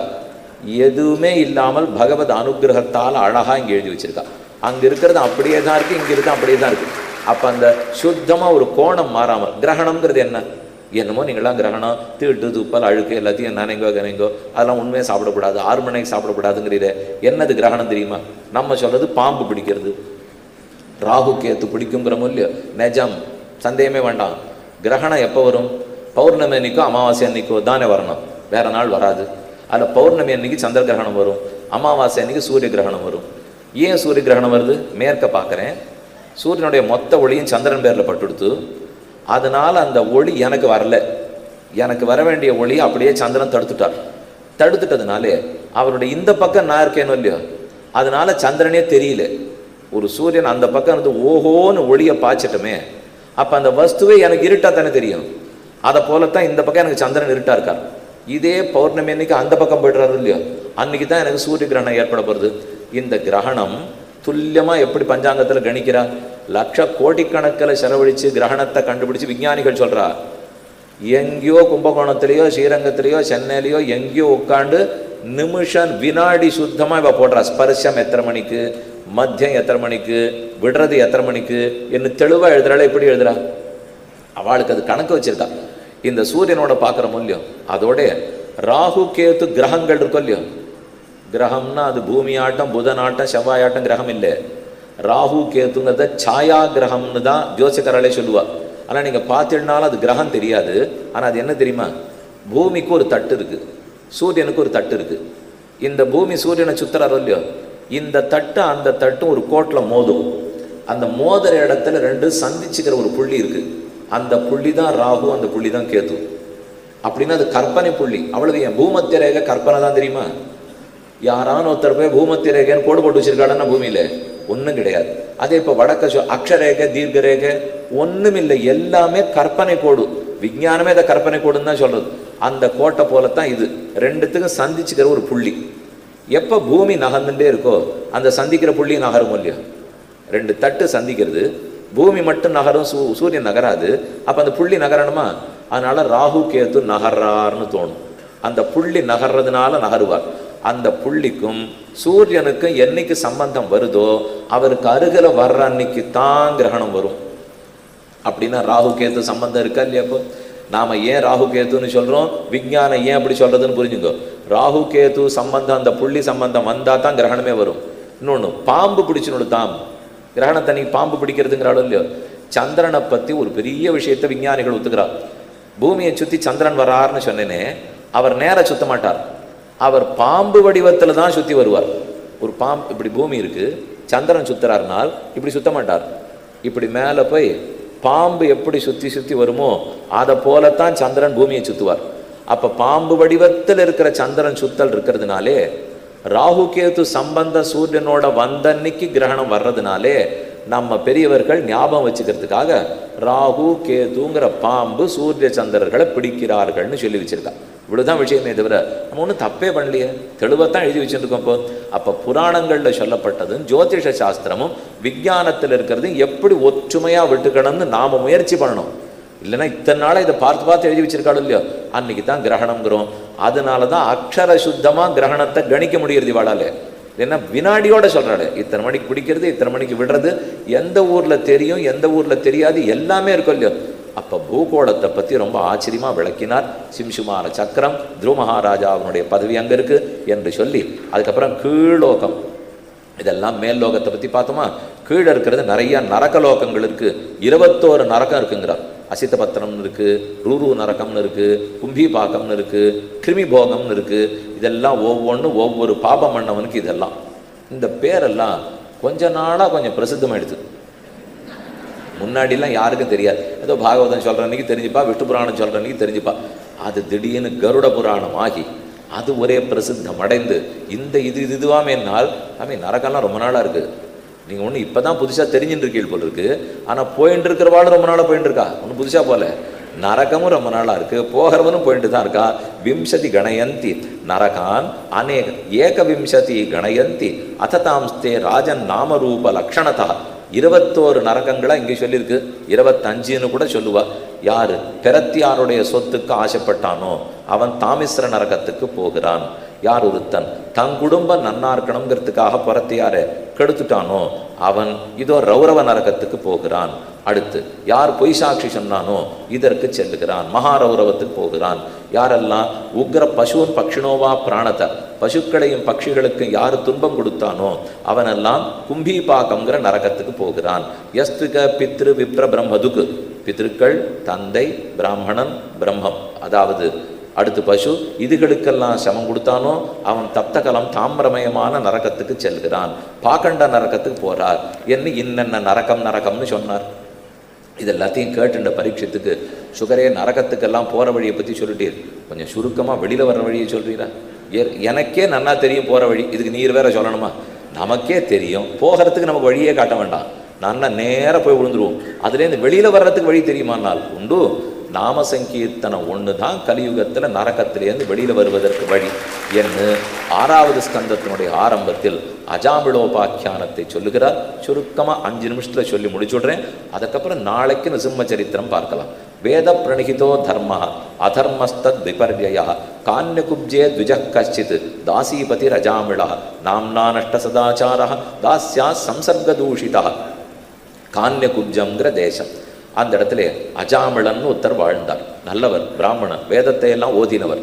ஆனால் என்னமோ தெரியல விதி விளையாடித்து கர்மத்தாலே யாரோ ஒரு தாசியினிடத்தில் ஆசைப்பட்டுட்டார், தன்னுடைய தர்மபத்தினியை விட்டார், 10 பிள்ளைகளையும் விட்டார். அவள் வீடே கத்தின்னு கிடந்தார். பாலோ நாராயணோ நாம்னா பித்ரோஷ்ச தைத்தோ பிருஷம். கடைசி நாள் அவருக்கு மேல் மூச்சு இழுக்கிறது, போ பிராணம் போப்புறது. எல்லாரும் காத்துன்னு இருக்கா. யமபட்டர்கள் வந்து பாசக்கைத்தை வீசி தூக்கின்னு போகிறா. என்ன வாழ்ந்த வாழ்க்கை தப்பான வாழ்க்கை, எல்லா தர்மத்தையும் விட்டுட்டு தவறான வாழ்ந்திருக்கா. ஆனால் இவர் பட போறாருன்னச்சே பெரிய பெரிய மீசையோட பயங்கர சூலத்தோட யமபாசத்தோட யமக்கிங்கரர்கள் வந்துட்டார். தனக்கே நனவு தப்புறது. பார்த்தா யமக்கிங்கரர்கள் பயம் பீடித்து கொண்டது. பயத்தால் தன் கடைசி பிள்ளை மைதானத்தில் விளையாடின்றதுன்னு கூட்டான். நாராயணன்னு நாராயணன் வந்தான். வருவதற்குள் விஷ்ணு தூதர்களும் வந்தார்கள். இவன் நாராயணான்னு கூப்பிடவே விஷ்ணுவனுடைய தூதர்கள் இந்த பக்கம் வந்து நின்னா யமதூதர்களுக்கும் விஷ்ணு தூதர்களுக்கும் சண்டை வந்துடுத்து. நாங்கள் விஷ்ணு லோகத்துக்கு கொண்டு போகிறோம் இவா சொல்கிறா, இல்லை நரகத்துக்கு தாங்கிறது அவா சொல்கிறா. 2 பேருக்கு சண்டை. இவனுக்கு திடீர்னு சந்தேகம், போ நம்ம பண்ணியிருக்கிறதுக்கு சண்டை வேற போடுறாளேவா, நிச்சயமாக நரகத்துக்கு தான் போகணும். ஆனால் எப்படியோ நமக்கு நல்லது கிடைச்சிரும் போல் இருக்கே நினைத்தான் பேசாமல் இருக்கான். அவள் ஒருத்தருக்கு பேசிக்கிறார். என்னது இது, வாழ்க்கையே தப்பா வாழ்ந்தவன் யமலோகத்துக்கு தானே வரணும்னால் இல்லை, கடைசியில் பகவன் நாமத்தை சொன்னபடியால் இவன் விஷ்ணுலோகத்துக்கே வரணும்னு அவா சொல்றா. அப்ப திரும்ப பேச்சு வந்தது. யமதூதாக ஊச்சு வேத பிரணிகிதோ தர்ம அதர்மஸ்தத் விபர்யா. விஷ்ணு தூதர்கள் கேட்கிறார், எது தர்மம்னு சொல்லுங்க, அதை வச்சுன்னு நாம இவன் தர்மமா அதர்மமானு முடிவு பண்ணிடலாம். வேதம் சொல்லி பண்ணுன்னு சொன்னது தர்மம், வேதத்தில் இல்லைன்னு சொல்லப்பட்டது அதர்மம். இவ்வளவுதான் தெரியும். இவன் வேதத்தில் சொல்லப்பட்டபடி வாழலை, ஆனாலும் அதர்மம்ங்கிறாவா. இப்போ திருப்பி சொல்கிறான், என்ன அதர்மம்னா பண்ணியிருக்கட்டும், கடைசியா பகவானுடைய நாமத்தை சொன்னபடியால் நிச்சயமாக அவனுக்கு முக்தி கட்டும்னு அவா பிடிவாதம் பிடிக்கிறான். அப்போ இவன் திரும்ப கேட்குறான், பகவன் நாமத்தை சொல்லணும்னா வாழ்க்கை முழுக்க தப்பு பண்ணிவிட்டு சட்டுன்னு நாராயண கோவிந்தா கேசவான்னு சொல்லிவிட்டு எல்லாம் படுத்துன்னு சொல்லிட்டு கடை போக முடியுமோ அப்படின்னு அவர்கள் கேட்குறா. ஆமாம்னு விஷ்ணு தூதர்கள் வழி சொல்றா. சாங்கேத்தியம் பாரிகாசியம் வா ஸ்தோபம் ஹேளனமேவா வைகுண்ட நாம கிரகணம் அசேஷ அகஹரம் விதுகு. எதுக்காக வேணா நாமத்தை சொல்லியிருக்கட்டும். சாங்கேத்தியம் ஒரு குறியீட்டுக்காக. ஒருத்தர் போயிட்டு இருக்கார், அவரை கூப்பிடுறதுக்காக வெறும கேசவான்னு கூப்பிட்டா கூட நாமம் தான் கணக்குங்கிறார். பாரிகாசியம் ஒருத்தரை பரிகாசம் பண்றதுக்காக சொன்னா கூட நாமம் கணக்கு. ஸ்தோபம் ஹேளனமேவா, கேலி பண்ணாலோ கூப்பிட்டாலோ கோபப்பட்டாலோ திட்டினாலோ எதற்கு நாமத்தை உபயோகப்படுத்தினாலும் நாமம் நல்லதுதான் செய்யும். அப்படி கூட உண்டா? இப்போ நாமங்களுக்கு எனக்கு அர்த்தமே தெரியாதுன்னு வச்சுக்கோங்க, அப்படி இருந்தால் கூட அது நல்லது செய்யுமானால் நாம சங்கீர்த்தனம்ங்கிறதுக்காக போட்டிருப்பான். அதனால இருக்கணும். அப்போது நாமங்களுக்கு எனக்கு அர்த்தம் தெரியாட்டா கூட நல்லது செய்யுமான்னா செய்யும். பாருங்களேன், நெருப்பு விளக்கேற்றி வச்சுருந்தது, நான் தொட்டேன். நெருப்பு தொட்டா சுடும்னு தெரிஞ்சவனை சுடுமா, தெரியாதவனையும் சுடுமா? இப்போ ஒரு சின்ன குழந்தைக்கு தெரியாது நெருப்பு தொட்டா சுடுன்னு தெரியாது, அது தொட்டா சுட்டுடும் இல்லையோ. அப்போ நெருப்போட சுபாவம் தொட்டால் சுடுதல். அதை போல் பகவன் நாமங்களுடைய சுபாவம் சொன்னால் நல்லது செய்தல். அது எனக்கு அர்த்தம் தெரிஞ்சு சொல்கிறேன்னா அர்த்தம் தெரியாத சொல்கிறேனான்னா அது பார்க்க. அதை போல தான் அதுக்கு இருக்கிற சுபாவம். சரி, ஒரே ஒரு தினம் சொன்னால் போருமா? நான் பல கோடி ஜென்மமாக பண்ணியிருக்கிற கர்மங்களை ஒரு தடவை நாமத்தை சொன்னால் போருமானா நம்மாழ்வார் பதில் சொல்கிறார். கேசவா என்ன கெடும் இடராயவெல்லாம் கெடும். 10ஆம் பத்து 2ஆம் திருவாய்மொழி கடைசியில் பாடுறார். கெடுமிடராயவெல்லாம் கேசவா என்ன நாளும் கொடுவினை செய்யும் கூற்றின் தமர்களும் குறுகில்லார் திருவனந்தபுரம் அனந்தபத்மநாப சுவாமிக்கு 10 பாட்டு பாடுறார். அங்கே தான் இதை சொல்கிறார். இப்போ இடர் ஆயவெல்லாம் கெடும், நீ பண்ணியிருக்கிற மொத்த பாபங்களும் தொலையும். கேசவா என்ன ஒரு தடவை கேசவான்னு சொன்னியானா அத்தனை ஜென்ம பாவமும் போகும். அது எப்படி சொன்ன? 100 வருஷம் பாவம் பண்ணால் 100 தரம் கேசவா சொல்ல வேண்டாமான்னார். வேண்டாமே. ஒரு குகையில் 100 வருஷம் இருட்டு இருந்தது. யாரோ ஒரு மகானுபாவம் விளக்கேத்தின்னு உள்ளே போகிறான். ஏத்தினோன்னு இருட்டு வழிபடும் இல்லையோ. அந்த இருட்டு சொல்லித்தான், நான் 100 வருஷமா இருந்தேன், நீ ஒரு 100 நாளானு விளக்கேத்தினாத்தான் இருட்டு போவேன்னு சொல்லுமான்னா எத்தனை நிமிஷமோ ஒரே நிமிஷத்தில் இருட்டு போய்த்தான் ஆகணும். அதை போல் என்னுடைய பாப்பங்கள் எத்தனை இருந்தாலும் ஒரு தடவை கேசவான்னு சொன்ன உடனே ஓடிவிடும் இல்லையோ.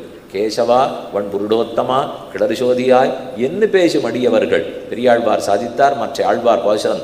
எனக்கு ஏகாதசி அன்னைக்கெல்லாம் பட்னி இல்லை, ஆனால் என்னைக்கு பகவன் நாமத்தை சொல்லவில்லையோ அன்றெனக்கவே பட்டினி நாள்.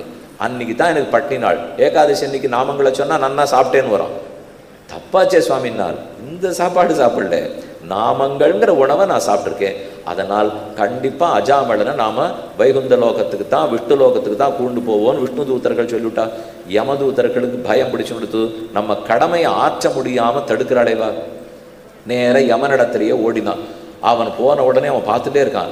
ஏதோ எதுவும் அறக்க பறக்க ஓடி வரா, ஏதோ தப்பு நடந்திருக்கு போல் இருக்கு, யார்கிட்டையும் அடி வாங்கின்னு வந்திருக்காவா அப்படின்னு நினச்சி யமன் நின்னான். கிட்டக்க வந்தவா, நீ உலகத்துக்கு தலைவனா வேற யாரானு தலைவனா? நாங்கள்லாம் உனக்கு தானே தொண்டர்கள், எங்கள் கடமையை ஆற்ற விடாமல் இவர்கள அப்படி தடுக்கிறார்களே அப்படின்னு திரும்ப கேட்க யமன் பதில் சொல்கிறான். முதல்ல ஏன் சத்தம் போடுறீள், மெதுவாக பேசுங்க.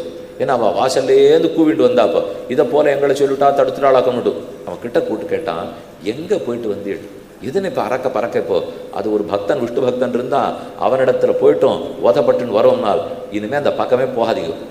எங்கே பக்தி இருக்கிறவன் நாமன் சொல்கிறவன் இருந்தாலும் இந்த பக்கம் போகாதீங்க. ஒருவேளை போனால் 4 பிரதட்சணம் பண்ணிட்டு ஸ்ரீபா தீர்த்தம் வாங்கிட்டு வந்துருங்க. இது உங்களுக்கு நல்லது, எனக்கு நல்லது. வததி யமக்கில தஸ்ய கர்ணமூலே பரிகர மதுசூதன பிரபன்னானு பிரபுரம் அந்நிர்ணாம்ன வைஷ்ணவானாம். எல்லாருக்கும் நான் பிரபுங்கிறது உண்மை. ஆனால் யார் தன் பக்தி மிகுந்தவனோ அவன் எனக்கு பிரபு, மற்ற பேருக்கு நான் பிரபு, ஆனால் பக்தன் தான் எனக்கு பிரபு. இனிமே சத்தம் போட்டு அவனை பற்றி தப்பெல்லாம் சொல்லாதீங்க. நாமங்களை சொன்னால் நான் வரவே இல்லை. இப்போ காவலில் புலன வைத்து கலிதன்னை கடக்க பாய்ந்து நாவலில் துழுதருகுன்னோம் நமந்தமர் தலகள் மீதே மூவல கொண்டு விழுந்த முதல்வர் நின் நாமங்கத்த ஆவலி புடமகண்டாய் அரங்கமான் அகருளானே. உன் நாமற்ற கற்ற மகாத்மவே போரும்னு திருமாலையிலே தொண்டரடிப்படி ஆழ்வார் சாதிக்கிறார். கடைசியிலே யமதூதர்கள் தோற்று விஷ்ணு தூதர்கள் ஜெயித்தார்கள். அவனை ஹேமமயமான ஒரு ஸ்வர்ணமயமான விமானம் வந்தது.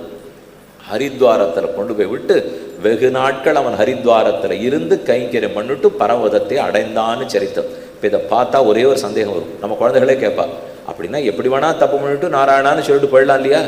அப்படி தானே சொல்லிடனால்? அப்படி இல்லை. நாராயணான்னு சொன்னதுனால மோட்சத்துக்கு போயிடலாமா? அதை சொன்னதுனால் பக்கத்தில் விஷ்ணு தூதர்கள் யமதூதர்கள் வந்தா நாமங்களை சொல்லவே தான் அவர்கள் வரா. வந்தால் பாகவத சமாதானம் கிடைச்சதோ இல்லையோ, பக்தர்களோட அவனுக்கு சேர்க்கை கிடைச்சது. அதனால் தாம் பண்ணது தப்புங்கிறத உணர்ந்தான். அந்த உணர்ந்ததுனால அவனுக்கு மோட்சம் கிடைச்சது. அப்போ இது எப்படி நீங்கள் கோடு போட்டுக்கணும்? நாமங்களை சொல்லவே சாது சமாகமம் கிடைச்சது. சாது சமாகமம் கிடைக்கவே பண்ணது தப்புங்கிற அனுதாபம் பிறந்தது, பிராயசித்தம் எடுத்து. அதனால் அவன் முக்தி அடைந்தான் சரித்திரம். இது அஜாமல சரித்திரம். அப்போ நரகத்துக்கே போகாமல் இருக்க நாமங்களுடைய நம்பி நமனும் முற்கலனும் பேச நரகில் நின்னார்கள் கேட்க நரகமே சுவர்க்கமாகும் நாமங்களுடைய நம்பி. இனிமே நரகத்துக்கு சொர்க்கமா மாற்றிடுற அளவுக்கு நாமத்தின் பெருமை. இது 6வது ஸ்கந்தத்தில் பார்த்தோம். கடைசியாய் 7வது ஸ்கந்தத்தில் விசும்ப பெருமான் அவதரிக்கிறார். ஏற்கனவே வராக பெருமான் ஹிரண்யாட்சனை முடித்தார்னு கீழே பார்த்துட்டோம். அவனுடைய உடன் பிறந்தவன் தான் ஹிரண்யகசிபு. இவெல்லாரும் யாரு? ஜெய விஜயர்கள் 2 பேர் சாபவசத்தால பிறந்துட்டு இருக்கான்னு சொன்னேனே. ஆனால் இவன் கூட இருந்தவன் ஹிரண்யாட்சன் இறந்து போயிட்டா. அவனை கொன்ற அந்த விஷ்ணுவனிடத்துல நாம பழி தீர்த்து கொள்ள வேண்டும் நினைத்தான். ஹிரண்யகசிபுக்கு ஒரு பிள்ளை பிறக்கிறான், பிரகலாதன் பேரு. பிரகலாதனையை கொல்ல போனான். தம் பிள்ளை தம் பேரை சொல்லாமல், விஷ்ணுவுக்கு விரோதியான அசுரர்கள் பேரை சொல்லாமல், விஷ்ணுவுக்கு பக்தனை போல நாராயண நாராயணன்னு சொல்றான். இவனை விட்டு வைக்க கூடாதுன்னு கொல்ல முடிவெடுத்தான். அவனை மலையிலேருந்து தள்ளினான், கடல்ல போட்டு அழுத்தினான், நெருப்புல போட்டு கொல்ல பார்த்தான், விஷத்தை கொடுத்தான், ஆனக்காலில் போட்டு இடறினான். எதற்கும் பிரகலாதனை கொண்டுமாகலே. கடைசியாய் இந்த தூணுக்குள்ளே நீ சொல்லும் விஷ்ணு இருக்கிறாரா அப்படின்னு ஹிரண்யகசிபு கேட்க, இன்னின்ன தூணிலும் உடன், துரும்பிலும் உடன், உன்னிலும் உடன், எண்ணிலும் உடன், அனைத்துக்குள்ளும் இருக்கிறான்னு சொல்ல, அவனுக்காகவே அந்த தூணுக்கு நடுவிலிருந்து ஸ்தம்பே சபாயாம் நமருகம் நம் மானுஷம் என்று இறந்த சிங்கப்பிரானாக திருவதாரம் செய்தார். அந்தியம் போதில் அறியுருவாகி அரி அழித்தவன வந்தன தீர பல்லாண்டு பல்லாயிரம் என்று பெரியாழ்வார் பாடியபடிக்கு ஸ்ரீ நிருசிம்ம பெருமானுடைய ஆச்சரியமான அவதாரம் சுவாதி நட்சத்திரத்தன்னைக்கு மாலை பொழுதில் நடந்தது. அதனால் ஹிரண்யகசிபுவை முடித்தார். பிரகலாத வரதனாக அனுகிரகத்தோடு இருந்தார்ங்கிறது இன்னைக்கு நிருசிம்ம சரித்திரத்தை சுருக்கமாக பார்த்துருக்கோம். அதன் விளக்கம் என்ன, எப்படி அந்த பெருமாள் அவதரித்தார், பிரகலாதன் எப்படி பரமபாகவதனாக இருந்தான்ங்கிறத விளக்கமாக நாளைக்கு சொல்லி, இதுக்கப்புறம் நாளைக்கு நிறைய சரித்திரம் பார்க்கணும். நாளைக்கு கஜேந்திர மோக்ஷம், அமிர்த மதனம், திரிவிக்ரம சரித்திரம், மத்ஸ்யாவதாரம், ஸ்ரீராமாவதாரம், இத்தனை தாண்டி கிருஷ்ண ஜனனம் வரைக்கும் பார்க்க வேண்டும். அவசியம் நேரத்தோடு வரணும் அப்படின்னு பிரார்த்தித்து கொண்டு ஷேக்காந்தாய கல்யாண நிதியர்த்தினா ஸ்ரீ வெங்கட நிவாசாய ஸ்ரீனிவாசாய மங்களம்னு சொல்லி அமைகிறேன்.